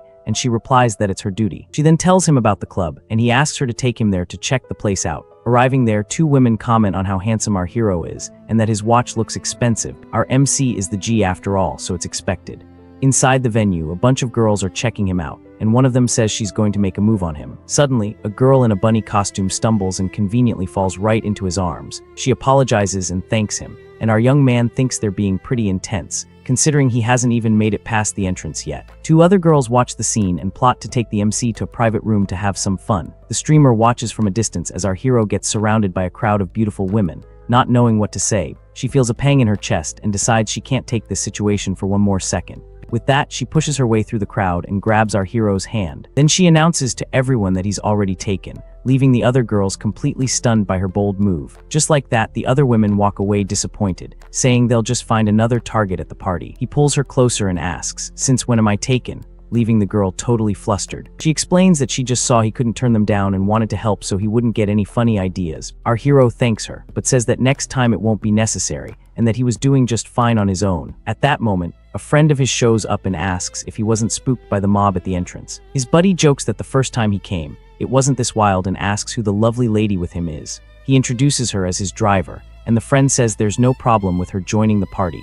The acquaintance then says the three of them are going to have a blast. The girl is left speechless and blushing beet red over the whole situation. The group then enters the party, and our hero strolls through the main room filled with lights and people dancing. Suddenly, a woman calls out young Master Jang, and the group stops to see who it is. It was a group of women who greet him, all calling him young Master Jang. With a smile, he waves back and says the party setup is perfect for their night out. The friend then asks the manager to bring 2 bottles of some expensive booze to get the party started. At this, the streamer is visibly impressed, commenting that she's only ever seen that drink in videos online. The MC jokes with his buddy, saying the drinks are nothing compared to the fish he had for dinner. The acquaintance then reveals to the girls that our hero's dinner cost a whopping 3 million. The ladies are completely floored by the absurd price of the meal and can't believe what they're hearing. Right after, a few waitresses in bunny outfits bring the drinks over to the group's table. The drinks are poured into their glasses, and the group's party finally gets going for real. A young woman named Zioking makes a toast with our hero, and the system takes the opportunity to analyze her stats. The MC is surprised by her high attributes, thinking to himself that she's a first-class rarity, and the two clink glasses and get ready to enjoy their night at the club. Seeing the scene unfold, the streamer once again feels that strange, tight, suffocating sensation in her chest. She gets jealous, wondering why her biggest donor is now with another woman, so she walks right up and offers a toast to our protagonist as well. Our hero offers the streamer a drink, telling her to have some to unwind after the long night. She refuses, saying she still has to drive, and he teases her, asking if she thinks she can still handle it. He leans in closer and asks if she wants a better look since she seems to be having trouble seeing. Our hero thinks to himself that his main objective for the night is the other girl, so he needs to brush the streamer aside for now. Just then, Zia Chung stands up and says she's going to go dance for a bit, but she'll be back later for a drink with him. The MC wraps his arm around the streamer and tells her to let him get a better look at her when he gets back. She gets all flustered, thinking that streamers are supposed to be demure and modest. With that, she shoves him away and asks if he thinks she's that kind of easy girl. He gets annoyed, thinking he spent millions on her and now she's playing hard to get. Our hero then stands up, leaving the streamer sitting there completely confused by his reaction. Seriously, folks, she must think our guy is some kind of fool because he's not. Then our boy looks over at the dance floor where Zioking and another young woman are pole dancing. Zioking dances sensually and then asks him what he thought of her performance. Another girl also approaches and asks for his opinion on her dance moves. Our hero compliments them both, saying it was incredibly energetic and that even his friend was applauding their performance. The girl in red gets closer to him and says she would really like to get to know him better. The girl in the red dress gets closer to our MC and says that just hearing him talk is getting her all fired up. The other girl scoots in closer too, and says he can't play favorites cause she's dying to get to know his friend too. With both girls on his arms, our MC thinks to himself that wherever you've got women, you've got a war. One of them asks what he does for fun, and the other chimes in that she'd rather just stay home and watch some movies. He feels like he's caught in the middle of a storm and has no idea how long his sanity will last. So he just says he likes the idea and that the three of them can watch a movie together later, 'cause hey, the more the merrier. The whole group makes a toast to our MC, and his buddy and Kyoin just watch as the girls praise his sense of humor. The blonde friend tries to toast with him, calling him bro. Meanwhile, Kyoin tries to cut in but can't get a word in. The two new girls get even closer to him, both saying they want to toast with him. Kyoin gets pretty salty and wonders if he's ignoring her just because she said she wasn't an easy girl. She keeps thinking that even though she's not easy, if he had actually proposed something serious, she would have considered it. Kyoin is fuming because she came ready for the night knowing something was supposed to go down. But since she's never done this before, she didn't know what to say or do, and she's bummed he didn't give her a little more time. He thinks to himself that the plan worked perfectly. Kyoin's score hit 90, reaching the exact limit he wanted. For the next 2 hours, he drank and joked around with the two girls, not paying Kyoin any attention, not even for a second. And just like that, it was time to go. RMC's friend says his goodbyes, while one of the girls says that next time they'll continue the party to watch that movie. From across the street, Kyoin waves from inside her car and yells, "Boss over here." He then opens the door to a taxi and puts both of the girls inside the vehicle. The two girls look totally confused inside the car, wondering what's happening. Our MC just flashes a smile at them, and they have no clue what's going on. With a grin on his face, he shuts the taxi door, leaving the two of them surprised inside. He hands a thick wad of cash to the driver and tells him to get the two girls home safely and keep the change, making sure they get there okay. The taxi then drives off, leaving him all alone in the middle of the street as he watches the car pull away. From inside the cab, the two girls scream his name, wondering what the heck is happening. He then walks over to Kyoin's car and asks what she's doing just sitting there, and if she's his designated driver. Half an hour later now in the hotel room, he questions the girl, wanting to know why she came into his room. Kyoin says it's already super late and it's dangerous to get a cab, then asks if she could maybe sleep there for the night. While wiring her money for a cab, he teases her, asking if she didn't just say she wasn't that type of easy girl. The streamer gets all flustered and says that was just something to say. He then tells her to call a cab and go home. Kyoin refuses to leave and gets closer to him in the room, saying she's not going anywhere. He then says it's fine if she doesn't go and tells her there are plenty of rooms there and she can pick whichever one she wants. The pink-haired girl asks if she can't just sleep with him since the bed is so big. He replies that he's not used to sleeping with strangers. The streamer then sits on the bed, thinking everything is going according to plan. She figures all it needs is one final little push, and that if she doesn't make a move, he won't. We see their feet getting closer, and it looks like it's going to be a long night. All of a sudden, Kyoin sits down on the floor and starts crying. He asks why she's crying, and the girl asks if he hates her because everything was fine at first, but now that she wants to sleep with him, he's rejecting her. Our MC thinks that having a privacy stat of 0 has its downsides too, since the system only gives him numbers. He then tells her to forget it and come closer, but asks her to stop crying for now. Next thing you know, the two get real close and share a very special moment. 30 seconds later, things are only getting more intense. Holding his hand, Kyoin confesses her feelings and says she truly likes him. The story explains that she fell for him the moment she found out he was Dinghai Shenzhen, her mysterious benefactor from the stream.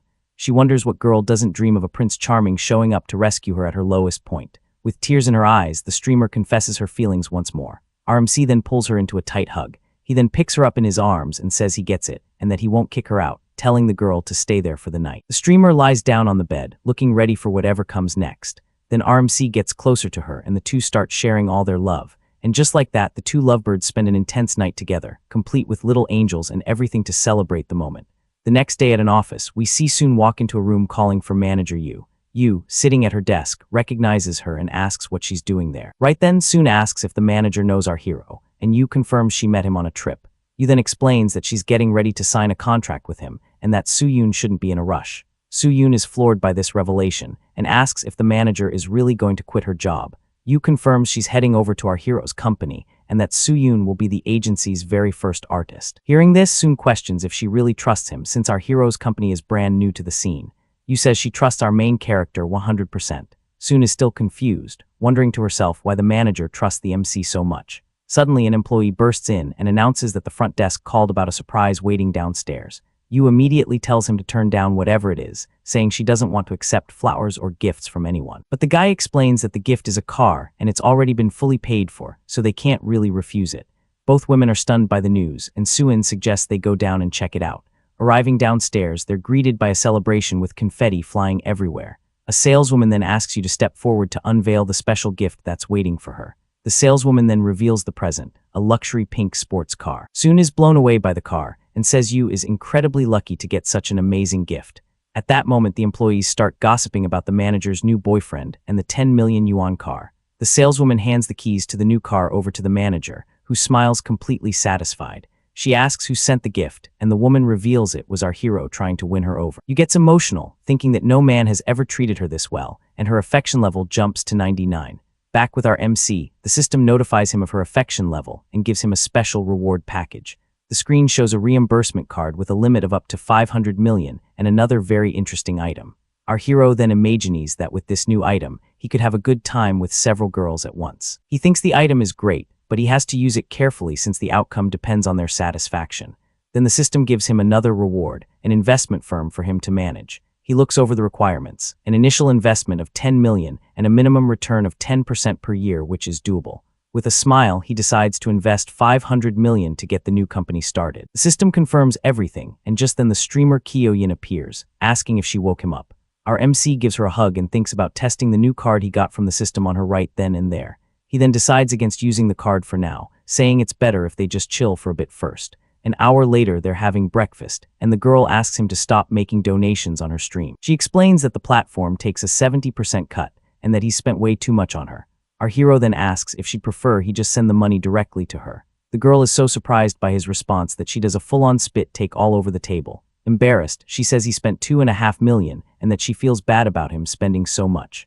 The hotel manager overhears the conversation and is impressed by the amount he spent on the stream. He tells her not to worry about it, and she asks if she can keep doing her streams. He replies that he trusts her and she can do whatever she wants as long as it's all good. Delighted, Kyoyin decides to change her content to cooking and hunting for interesting stuff online. He encourages her to do what she loves and tells her to let him know if any other streamers give her trouble again. The manager approaches, and he asks to extend his stay at the hotel for 2 more months. Then our hero pulls out his credit card to pay for the new extended stay. The manager is shocked and questions if he really needs to stay in town for that long. At this, Kyoyin reminds him that the daily rate is 80,000, not just 80. With a smirk, our hero says her boss wouldn't be too happy to hear she's turning away customers. The manager argues that spending 4,800,000 for 2 months is a waste if he's not actually going to be there. Kyoyin eats a strawberry and finds it weird that the manager is so concerned about our hero. Curious about the situation, our MC decides to use the system to check her stats. The system screen shows that her beauty is at 90 and her friendship is at 80 with privacy at 0. The main character is shocked and wonders why her friendship level is already so high. The manager wonders if his look was strange and if she might have given herself away by being too forward with him. This gets her thinking about the other women around the main character, and she starts to feel a little insecure. And even knowing he already has 2 other women in his life, the more she gets to know him, the stronger the pull she feels. Arriving at our hero's room, she dismisses the housekeeper, saying she'll personally take care of everything in there. This urge to look after him seems to be something powerful, and she feels an impulse to do things for him, like she's been possessed by the spirit of a very attentive Victorian governess. She even finds herself wondering what she would do if our young man asked for something more from her in that moment. Meanwhile, the main character notices the manager's interest and finds the whole situation amusing, but he can't say anything. He then tells her not to worry and to just carry on as he doesn't like things getting complicated. The manager agrees to do as requested and turns to handle the details of the paperwork. As she's leaving, a coworker finds her and asks why she has such a serious and worried look on her face. The manager then smiles and says that actually the client is very easy to deal with and hasn't caused any trouble at all. Her friend then complains that everyone is jealous of her and that she'll probably be dead last on commissions again. She continues to lament, saying it's really hard to find a whale of a client like hers who books for an entire week. The manager then smiles with an air of satisfaction, while her colleague encourages her not to get discouraged. The friend then gets closer and says that since her reservation ends today, the 2 of them can go rest together in the dorm. The manager then brushes off her friend, saying she needs to find the general manager to sort out a client matter. Her colleague is completely shocked by the news and asks if he's really going to extend his stay for 2 months. At this, she calculates that the commission will be 240,000 and questions why on earth she would give him a discount. Manager Wang then explains that he mentioned he would be leaving in a few days, and she would have felt awful if she didn't help him out. With a grin, the friend asks if the week has worn her out and if the hotel client is handsome and charming. Wang gets all flushed, and her colleague notices, saying he sounds like a total catch for being rich and good-looking. Then the friend leans in and whispers a proposal where she would take care of the client, and give the manager the entire commission. The manager tells her to get her head out of the clouds as he spends millions and can have anyone he wants, but the other woman insists. She sighs and wonders what our young Jang really thinks about her. Deep down, she then says goodbye to her colleague, telling her they need to talk later because she's off to find the general manager now. The general manager is super excited by the news and says that a client of this caliber must be personally attended to by him. 10 minutes later, our hero finds the bill a bit odd since a daily rate of 80,000 for 2 months should add up to a higher total. Then the system congratulates him for using the rebate card and informs him that he has received 380 million. Just then someone knocks on the door, and through the peephole he sees the general manager with 2 other people looking for him. The MC opens the door and the man introduces himself while handing over a business card, thanking him for his trust. The general manager informs him that because of Wang's discount, our hero will now have super VIP benefits and a permanent 20% discount. Our young man realizes it was a discount and thinks to himself that the manager's kindness almost cost him 100 million in rebate money. But he reflects that she was willing to cut into her own commission and thinks that the manager has the qualities of a good woman. The main character then shakes the general manager's hand, suggesting they be friends, and the man agrees on the spot. With that, the president asks Manager Wang to take very good care of his new friend and to treat his requests with the utmost priority. The general manager then takes his leave, saying he won't bother him any longer and hopes he enjoys his stay. Our hero watches Manager Wang, who seems a little nervous as she says her goodbyes. Back in the room, the streamer jumps into our hero's lap, saying she never wants to leave this place.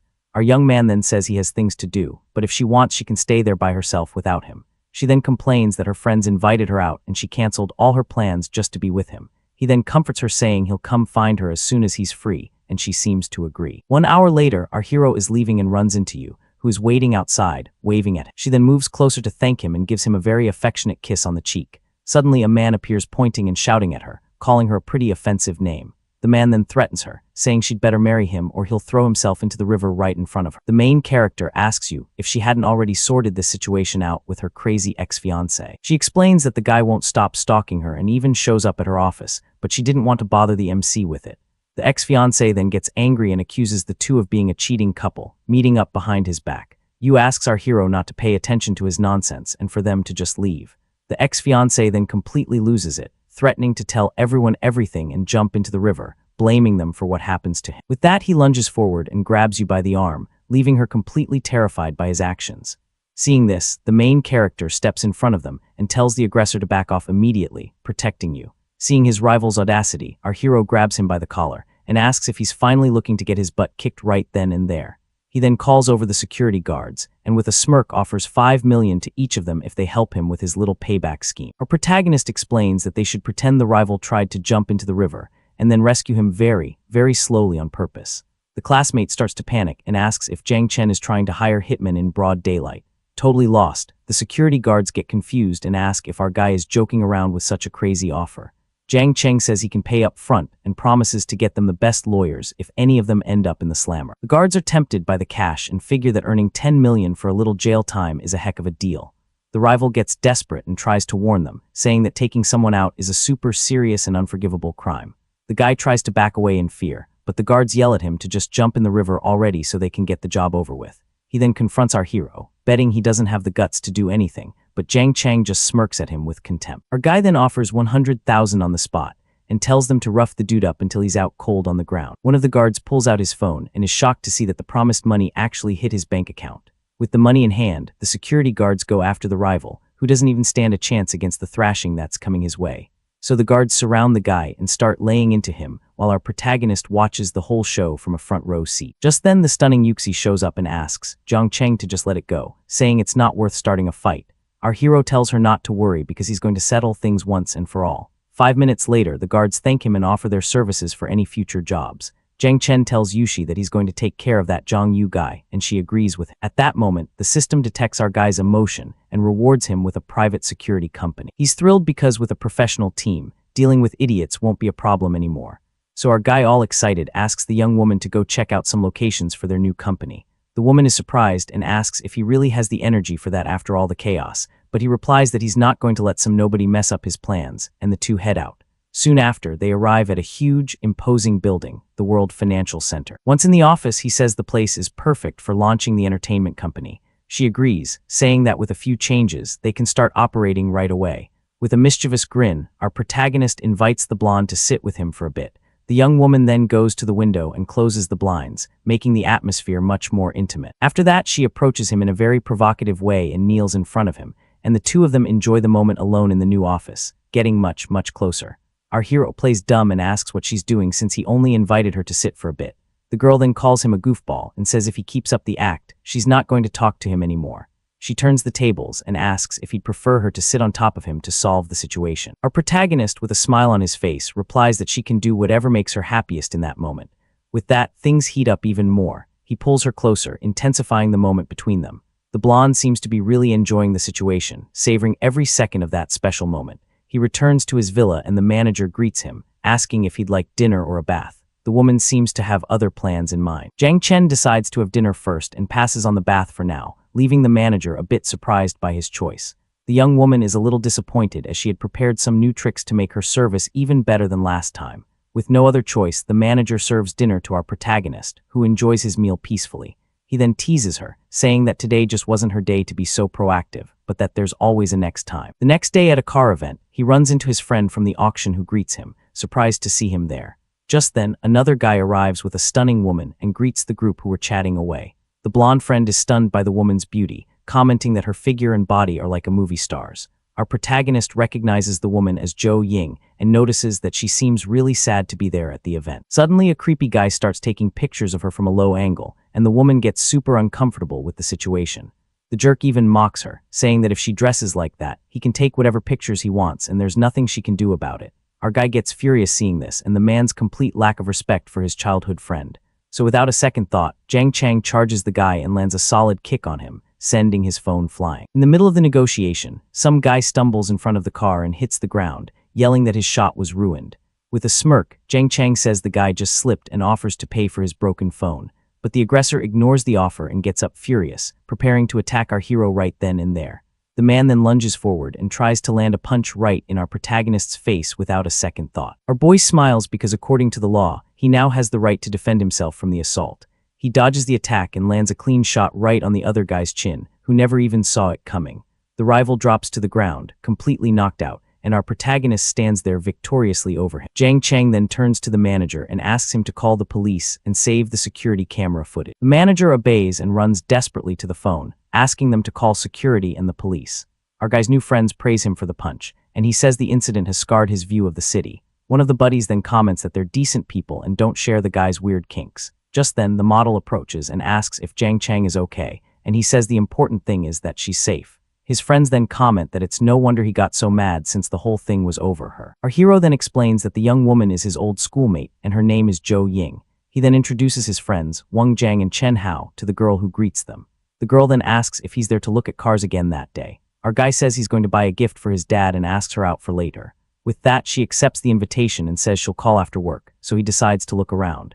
A friend asks if he's eyeing a supercar and a salesperson immediately approaches. The salesperson says the price is $2 million and our hero asks about the delivery. The employee confirms nationwide delivery and says they also help with the vehicle registration. With a smile, our protagonist simply hands over his card to finalize the purchase. Jiang Cheng asks them to prepare a special delivery ceremony to surprise his father. His friends are shocked that he would call a supercar something low-key right in front of them. One of them comments that our hero is extravagant for buying so many expensive cars. The friend says he had to beg for a car while our hero is gifting one to his father. After paying, he calls the girl over to leave, thinking about how she's the prettiest girl from their school. In the car, he asks if she's going back to school now that the vacation is over. The girl talks about her family's bankruptcy and how she now needs to work to support herself. She says she doesn't care about gossip because earning her own money is more real. Our guy says a beautiful woman like her shouldn't have money problems, but she replies that nobody ever explains how to get it. She feels indebted to him for helping her twice and he laughs, thinking she seemed distant but is actually very down to earth. Our protagonist says it's all just food, so it makes no difference, and they speed off in the car through the city. They arrive at a restaurant that looks like a farmhouse for the get-together with their friends. When they arrive, their friends welcome them and invite them to sit at the table they've prepared. One of the buddies sees another guy arriving and gets annoyed, wondering who invited him to the party. He whispers that the guy's name is Wang Xing and he has some beef with their friend, so he suggests Jiang Cheng treat him well. Wang Yang greets the newcomer, who hates being called by a specific nickname and is accompanied by two girls. One of the guys tries to cool things down, saying they're there to make friends, but the other guy seems pretty ticked off. Everyone sits down at the table, which is loaded with food, and one of them compliments the main dish, suggesting they start drinking. Half an hour later, the rival boasts about getting a stock tip that's going to guarantee him a huge profit. A guy asks for help, and Wang Xing gives him a lecture about choosing friends wisely instead of picking freeloaders. Chen Hao gets furious, realizing the rival's speech was a not-so-subtle jab at him and our hero. So he confronts the guy and calls in a 2 million debt from 2 years ago since he's so loaded with cash now. The friend loses his patience and stands up ready for a fight, questioning if the rival thinks he's special for being called by the nickname. Jiang Chang tries to calm his friend down, asking him not to ruin the party with unpleasantness. The rival gets annoyed by the interruption and slams his drink on the table, yelling about who gave him the right to speak. As he does, the drink goes flying and ends up staining the girl's entire blouse, scaring her. Our protagonist then comforts her and shoots a furious glare at the aggressor. Sitting at the table, the rival stands up furious and yells, asking what Wang Chang's problem is. One of the buddies questions if the guy only came to the event to start trouble. Another acquaintance thinks to himself that everyone's tune has changed, and now they're all defending Jiang Chang. He warns the guy not to make a scene since they're there for a mutual friends get-together. Landy gets ticked off and slams the table, fed up with hearing everyone gassing up the new guy. At that moment, our protagonist demands that he apologize for getting the model's outfit dirty. The young woman tries to defuse the situation, saying it's okay and that he doesn't need to worry about it. Blondie refuses to apologize and even calls him trash, trying to pick a fight. Without a second thought, Jiang Chen lands a solid slap right across the meddling Blondie's face. He quickly turns the guy into his personal punching bag and lands another slap on the other side for good measure. Our protagonist wonders if the guy really thinks he's some kind of pushover to be insulted like that. The aggressor is shocked by the pain and angrily asks how he dared to hit him. Jiang Chang sarcastically suggests he should probably see a neurologist after those slaps. Losing his mind, the blonde idiot grabs a chair to attack Jiang Chan as a friend yells for our boy to watch out. But our MC kicks the chair right back, sending it flying into the punk's face. One of the buddies tells the fallen aggressor that he brought this on himself and tells him to get lost. But the little punk gets up with some help and threatens Jiang Chang, saying this isn't over. Jiang Chang asks about the idiot's background and finds out his family is in the food business. With a smirk, he thinks he's about to see just how capable the rival's family really is. The model then asks if she caused any trouble, but he says it was nothing and invites her to leave with him. Jiang Chen says goodbye to his friends, mentioning they've had enough to drink and it's time to head out. The guys apologize for what happened, but he tells them not to worry about the formalities. Arriving at the car, he hands the key to the young woman and asks if she knows how to drive. She jokes she was a famous heiress and promises to get him to his destination safely. She mentions it's been a while since she's driven a supercar and that she'd love to open it up. With that, the car shoots off at high speed, and he's surprised to find out she's into racing. The young woman explains that her family was very strict and she never got the chance to race before. Jiang Chen promises to take her to a real race the next chance he gets. Once out of the car, she thanks him and says she'll always remember all his help. But it's getting late and he should get some rest, so she shyly says goodbye and hands back the key. He watches her leave and wonders why she ran off so suddenly, guessing it might have been out of shyness. But he decides not to dwell on it, as he needs to focus on the business he has to take care of. He remembers the security team the system gave him and decides to test their performance.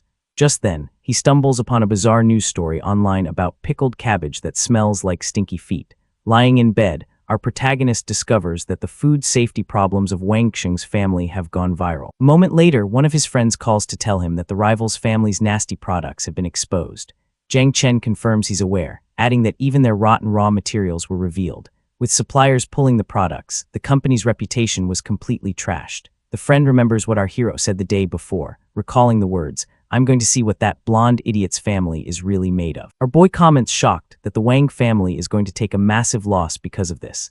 The other guy agrees, saying he knew from the start that Jiang Cheng wasn't just some ordinary guy. Meanwhile, at the Wang family home, the rival's father is frantically on the phone trying to handle the crisis. The man hangs up furiously, wondering who could be trying to sabotage his business. His son approaches and asks his dad what happened to make him so worried. Just then the father notices his son's swollen face and angrily asks what kind of trouble he's gotten into now. The kid explains he got beat up by some arrogant country bumpkin and is already planning his revenge. The father then slaps his son and scolds him for doing nothing but stir up trouble all day like some gangster. Suddenly the father connects the dots, suspecting the fight has something to do with their company's problem. He then says in despair that the company lost 40% of its market share overnight.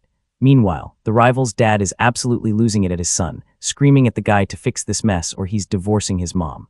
The blonde dude refuses to listen, thinking it's way too humiliating to apologize, and actually tells his dad if you want a divorce, go for it, cause I ain't going there. His mom is totally shook by the answer and asks him what on earth he's talking about. Then she turns to her husband and suggests they just throw money at the problem like they usually do. That just makes the man even madder and he calls her foolish, revealing their entire fortune went down the drain overnight because of our hero. The dad storms out, yelling that if they don't fix this, he's hitting the road for good. Now the kid is panicking and asks his mom what they're supposed to do. His mom grabs him and insists he go beg our MC for forgiveness, telling him that without dad's wallet, they're both completely toast.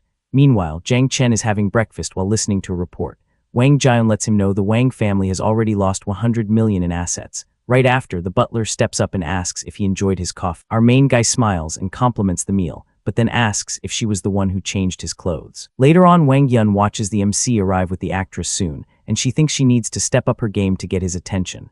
Blushing a little, the butler looks determined to win over her boss. Inside the house, she offers Jiang Chen a drink to help him recover, but it looks like he dozed off on the couch, and she wonders if he's already fast asleep. Wang Jian decides the couch isn't the best spot for him and helps him get to bed. Smelling the party on him, she thinks it's better to change our hero's clothes. She takes this opportunity to put a little plan into action with him, thinking about using some of that knowledge she picked up from movies. So things get pretty intense between the two of them that night. The next morning she confirms she only changed his clothes and that nothing else happened. But Jiang Chen teases her, saying he dreamed about the two of them together in the room. The butler then offers to try out a new massage technique she learned just right after that. She suggests they should head to the bed to get started. Our main guy accepts with a smile and lets her take the light. In the room, she starts the massage, wondering if her technique is any good. Turns out her outfit is pretty daring, leaving our boy totally surprised. He's shocked by her confidence and tries to keep his cool. Even with the temptation, the MC uses all his willpower to keep it together. Finally, the butler asks in a teasing way how he's feeling. Jin Chening compliments her massage with a smile and says it was perfect.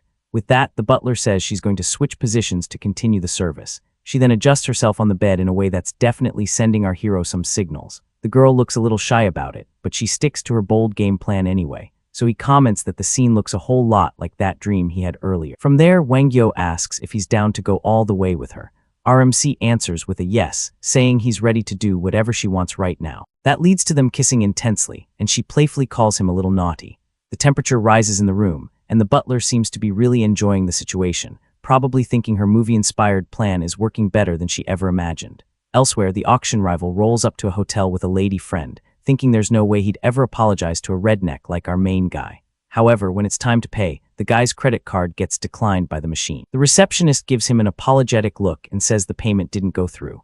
Annoyed, the dude thinks the machine is busted and hands over another card. But the lady lets him know that one has insufficient funds too, sending him into a total panic. The blonde guy starts spiraling, remembering he blew everything on a new car, realizing his dad froze the cards, and now he doesn't have a dime to his name. So he turns to his date and asks her to pay for the room, promising he'll wire transfer the money back to her later. But the girl slaps his hand away, furious at the whole mess, accusing him of being a broke loser trying to play rich just to trick her. Faced with that, the rival stands there completely shocked and speechless in the middle of the lobby, probably wishing the floor would swallow him whole. The guy then asks the receptionist if she wants to come up with him since the other girl left, which is either incredibly bold or incredibly stupid, probably both. Next, the rival calls his dad, yelling and asking why his card was suspended. His dad tells him to clean up his own mess because the family is on the brink of bankruptcy thanks to him. Realizing how serious the situation is, the blonde guy decides to look for his friends, Wang Yang and Chen Hao. He then calls the guys who pick up and ask what their brother Chang wants. However, his friends are at a pool party, and one of them questions why he's even asking for help. The rival swallows his pride and sends a message admitting he was wrong and begging for help. One of the friends is shocked by the apology, and the rival asks for help getting in touch with Jiang Chen. The friend named H. Wang says he can ask but can't promise anything, and the rival thanks him profusely. The other acquaintance asks if H. Wang is really going to help him since our hero has it out for him. H. Wang replies that even if our protagonist forgives him, the guy's family is already done for. Soon after, H. Wang calls someone and invites them to a club called TEX that night. Next, he's seen in a bathtub texting a girl and inviting her to come along too. Later at 7:03 in the evening, our protagonist arrives at the club and is greeted by the guys. The girl thinks to herself that everyone mistook her for Jiang Chang's girlfriend and she kind of liked it. The group is then welcomed into the club, and one of them asks what the plan is for the night. Our protagonist then orders 3 bottles of some top-shelf stuff along with snacks and fruit. The club manager approaches and asks if Jiang Chang needs a crew to liven up the party. However, one of the friends calls him out for being clueless since our boy brought his wifey along to have a good time. The manager realizes his mistake and apologizes, all flustered, saying he'll take care of everything immediately. Our hero's companion just watches the whole scene with a satisfied smile on her face. Right after that, the drinks arrive, brought over by 3 girls in bunny outfits. The young woman then whispers in his ear that she's curious to try the wine but can't since she's driving. He says it's no problem and that he'll grab a few bottles for her to enjoy at home later. With that, her friendship level with him increases, and she thinks he's different from other guys. Suddenly, the blonde rival shows up at the club and is stunned to see our protagonist sitting there. The girl gets confused by his arrival, but our hero tells her not to worry about it. The rival then bows, apologizing and begging for our guy to forgive him and leave his family alone. Our protagonist, however, says that he isn't the main person he owes an apology to. The rival is confused, so our hero tells him to think carefully about who he really needs to apologize to. Then, Jang Chang stands up and says he dirtied his friend's clothes and wants an apology for her. The blonde guy then remembers what happened and asks for forgiveness from the young woman with him. She, however, says it's all right and that he doesn't need to worry about what happened. With that, her friendship level increases again, and she thinks our hero genuinely cares about her feelings. The rival keeps begging for them both to forgive him and not hold a grudge anymore. Our protagonist then calls him a country bumpkin and reminds him how arrogant he was the night before. He then proposes that the guy smash 3 bottles over his own head to make things right. The guy is shocked and humiliated, as he never imagined the country bumpkin would come up with something like that. Our hero just stares him down with a serious look and asks what he's going to do about it. Without hesitating, the rival grabs a bottle and smashes it with all his might against his own head. From the impact, he collapses to the floor, all banged up amidst the shattered glass and spilled drinks. Our protagonist then claps sarcastically, thanking him for the unforgettable show. Friends watching are impressed by how ruthless the rival was to himself. Lying on the floor, a total mess, the rival thinks he's finally overcome that hurdle. The manager asks if he should call for medical help, but our hero just tells him to make sure the guy makes it out okay. The girl worries about the cops, but he says he never laid a hand on the rival and offers her some milk. With the problem solved, our protagonist grabs his drink and proposes a toast to everyone there. Meanwhile at the party, a girl in a bunny costume is thinking that if she'd known what she was getting into, she never would have messed with RMC. A guy with pink hair notices that even the city's top tough guys are afraid of Jang Chang's power. A moment later, our hero says goodbye to the model while she asks him to meet up alone next time. She goes on to say she knows he did all that just to make the other guy apologize to her. With a smile, Jang Chen promises that no more creeps will bother her again. The girl then says her goodbyes, telling him he's had too much to drink and needs to get some rest. RMC sends a message to call off the attacks against the H. Wang family. The reply comes back saying that Young Yu is gathering dirt on him to file a lawsuit. At the same time, his contact reports that the rival is still harassing Miss Yushio Zayo every single day. Furious with the situation, he orders them to set a trap to get that piece of trash out of the country by the next day.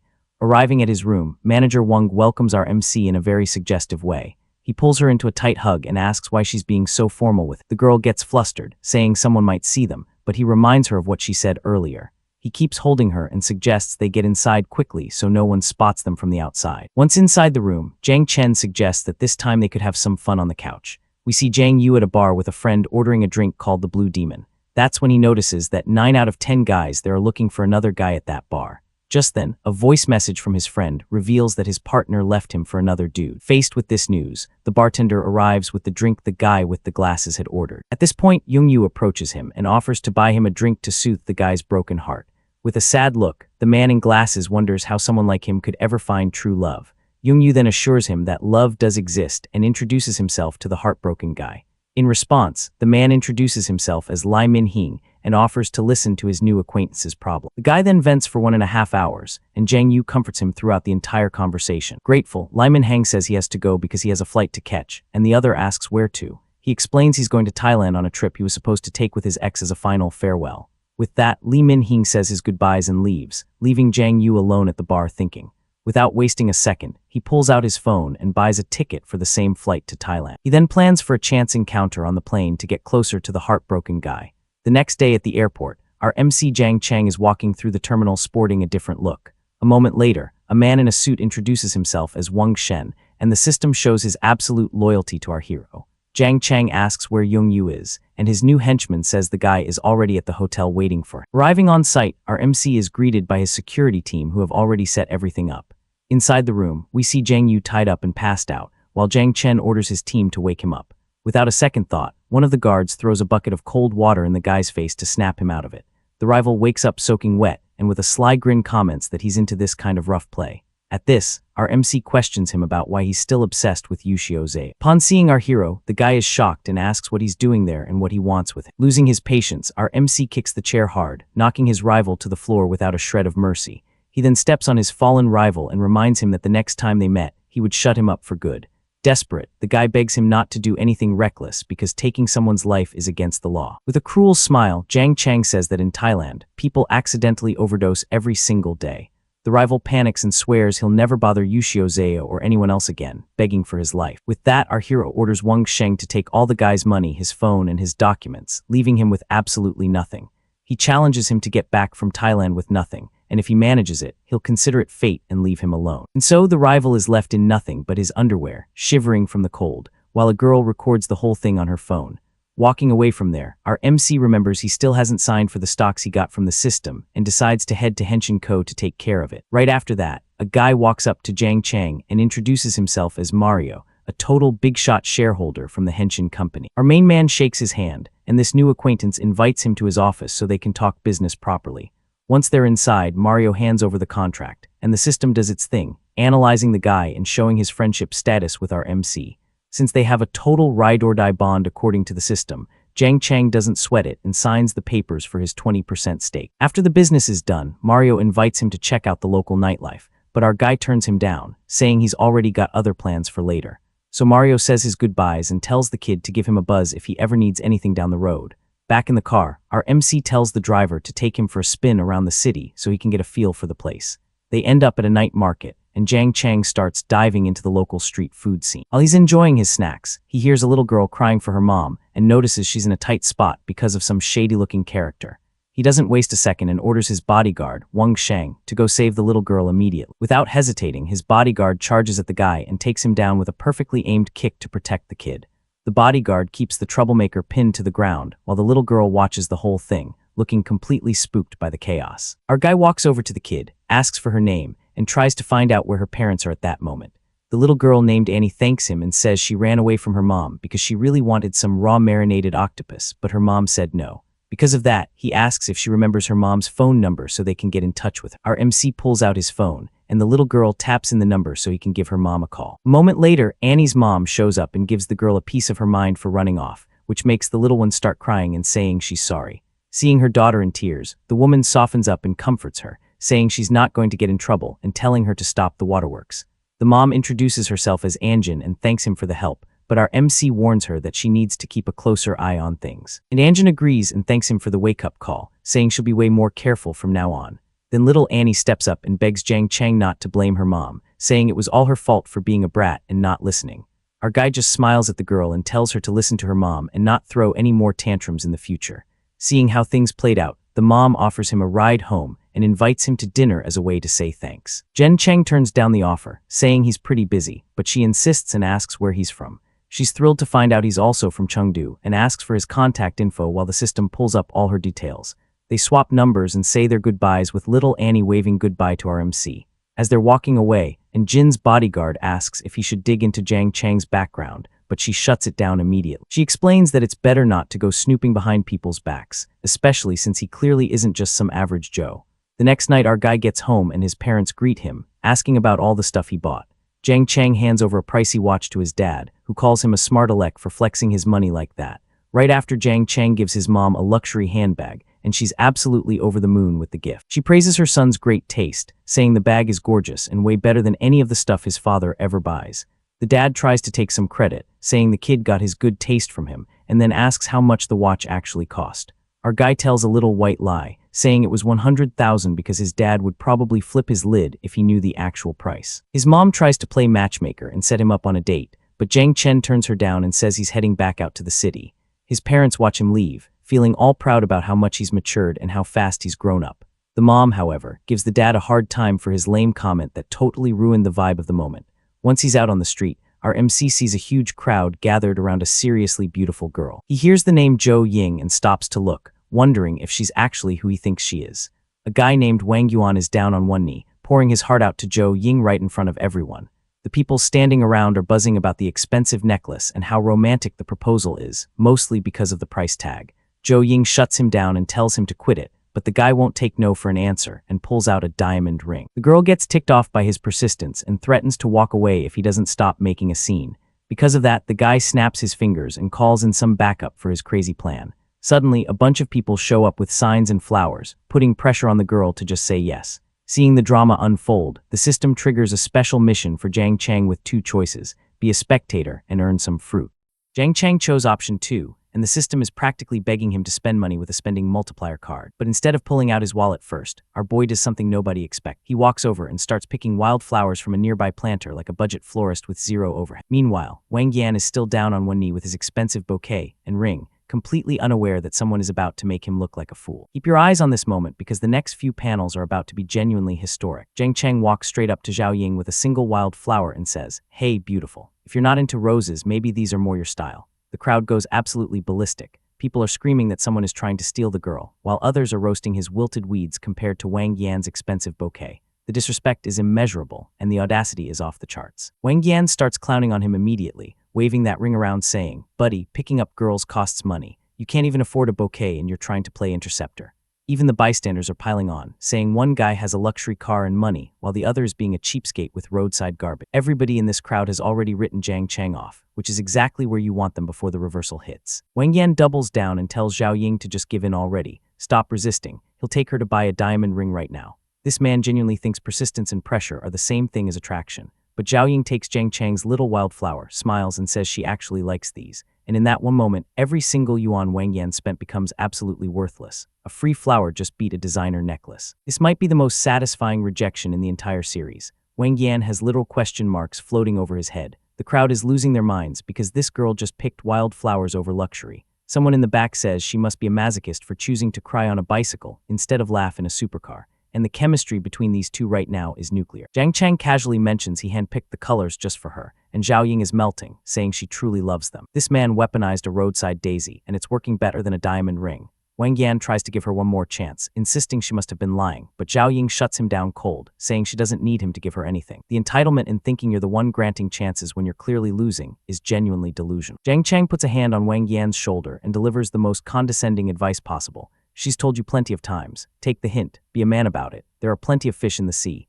The patronizing energy from a guy who just showed up with free flowers is devastating. Wang Yan completely snaps and starts screaming that Jiang Chang should leave right now because he can't give Zhao Ying happiness. And the argument shifts from romance to finances. The ego has taken full control of the cockpit. Jiang Chang coolly asks, "How do you know I can't?" And Wang Yan fires back, asking if he even knows how much her monthly living expenses used to be. He's trying to flex financially, which is basically bringing a water pistol to a naval battle when you're up against Jiang Chang's wallet.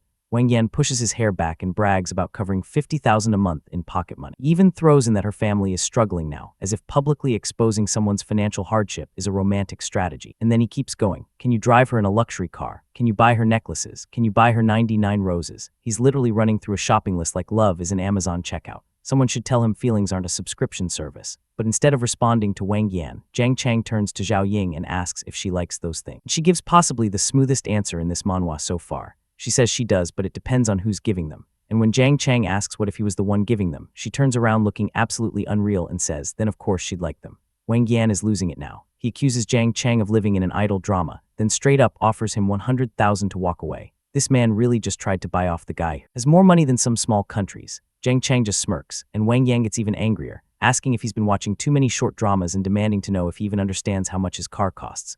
Meanwhile, there's a very particular white car sitting behind them that's about to change this entire conversation. And that's when the timing gods deliver a miracle. A store employee comes running out calling him Mr. Jiang, saying he left behind a belt from his shopping trip. He's carrying a Chanel bag and standing right next to his Porsche. The universe chose violence against Wang Yan today. Jiang Chang doesn't even turn around. He just casually says, "Oh, just put it in that car over there," like a man who has never once worried about where his car is parked because he knows exactly what kind of statement it makes. The crowd erupts. That's a Porsche 918. People are screaming that it's 10 times more expensive than Wang Yan's car. Hierarchy of luxury vehicles has spoken, and Wang Yan is no longer in the conversation. Jiang Chang leans in with a grin and asks, "So, buddy, is my car all right?" And Wang Yan can barely stammer out that it's pretty nice. The man who was bragging about his ride 30 seconds ago just got reduced to a stuttering wreck. Wang Yan is internally crumbling, realizing he's turned himself into a public clown. And Jiang Chang just takes Zhao Ying by the hand and says, "Let's go." That might be the coldest walk-off in this entire manhwa.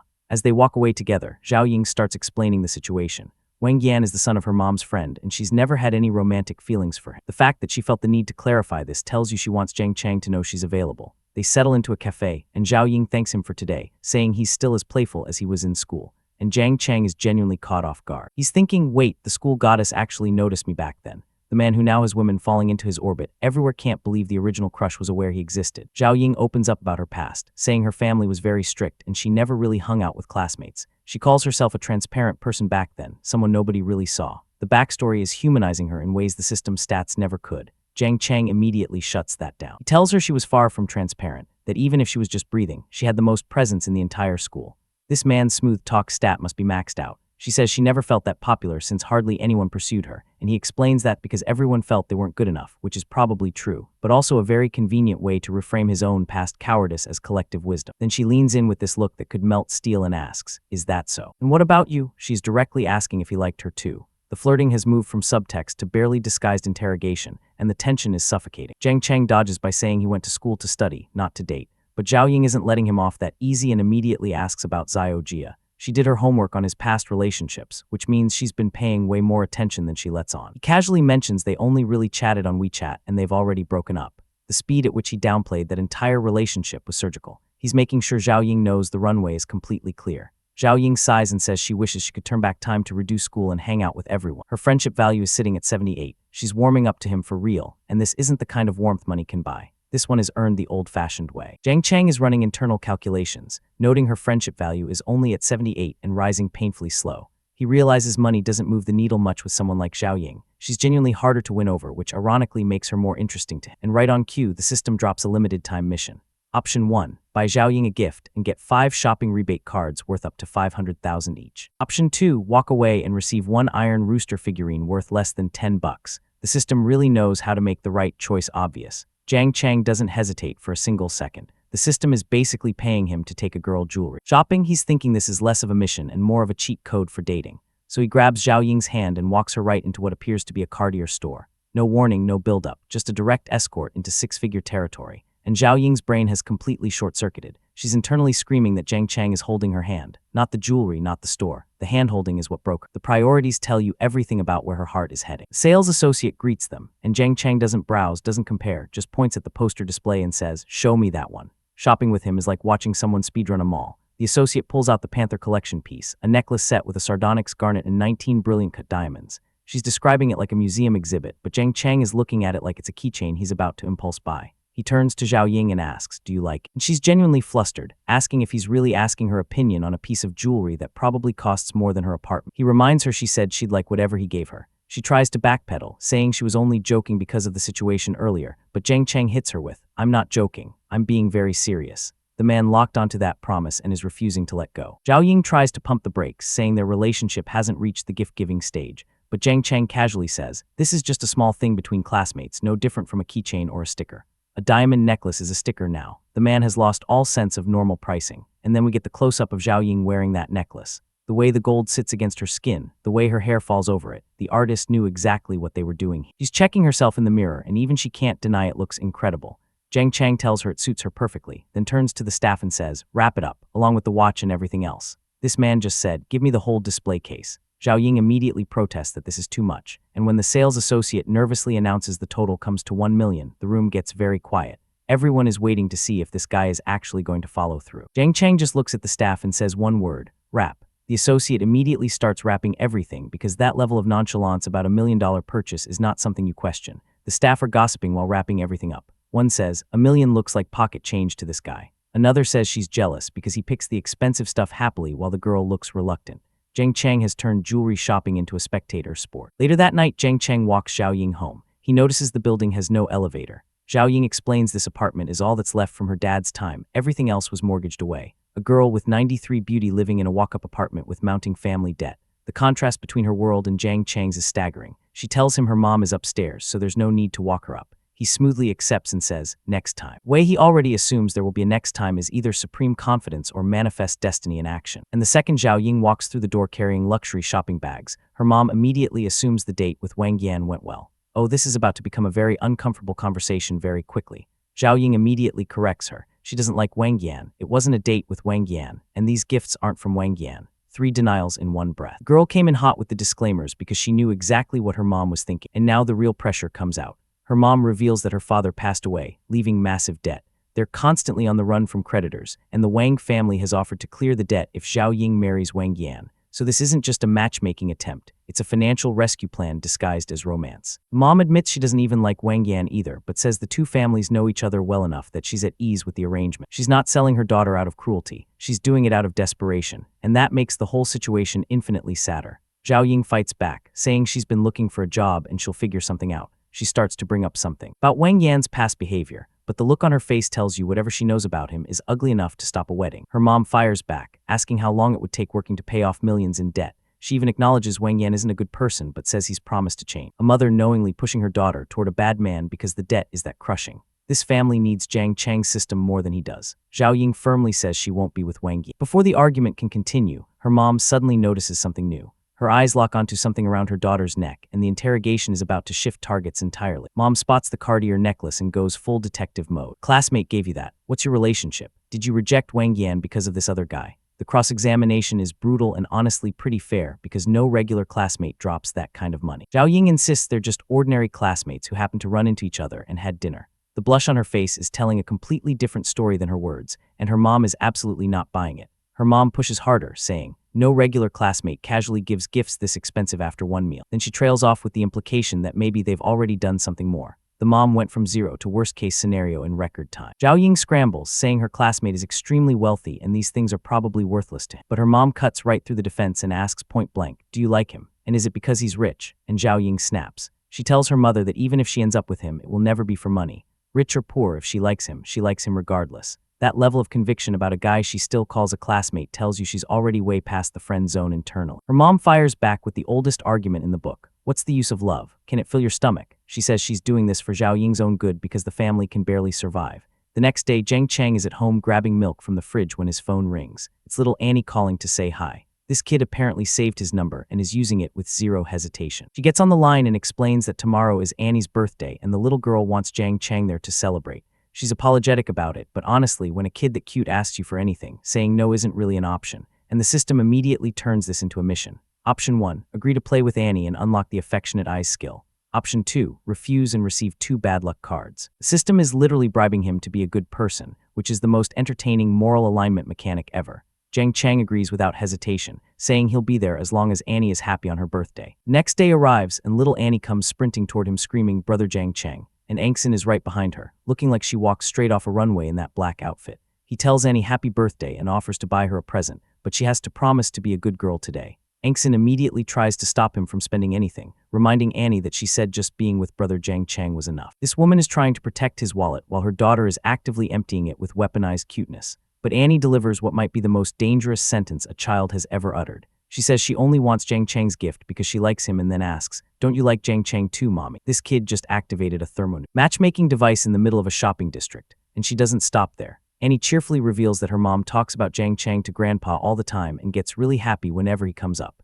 Angson is desperately trying to shut this down, but her daughter has become an unstoppable intelligence leak. Angson immediately does damage control, saying she only mentioned Jiang Chang and Annie to her father, and please don't get the wrong idea. The blush on her face is telling a very different story. Remember how her privacy value is 0. The mystery around this woman just keeps deepening. Jiang Chang just smiles and tells her it's all right, calling her sister Angson. The gentleness in his voice is the exact kind of thing that makes women forget they were embarrassed 3 seconds ago. And they're off running to buy a birthday present, with Annie leading the charge and Angson chasing behind them. 3 of them together genuinely look like they belong on a family portrait. And Angson is standing there with both hands on her blushing face, completely overwhelmed. This woman who has bodyguards and apparently runs a company has been emotionally dismantled by one nice guy being kind to her kid. They end up at what looks like a prize game area, with Angson holding a teddy bear and Annie clutching another one. A bystander literally says, this family is so happy. They've been mistaken for an actual family, and honestly they look more convincing than most real ones. The crowd around them is gushing that all 3 are incredibly good looking. One girl literally says she wants to have babies now, but only if her husband is as handsome as that guy.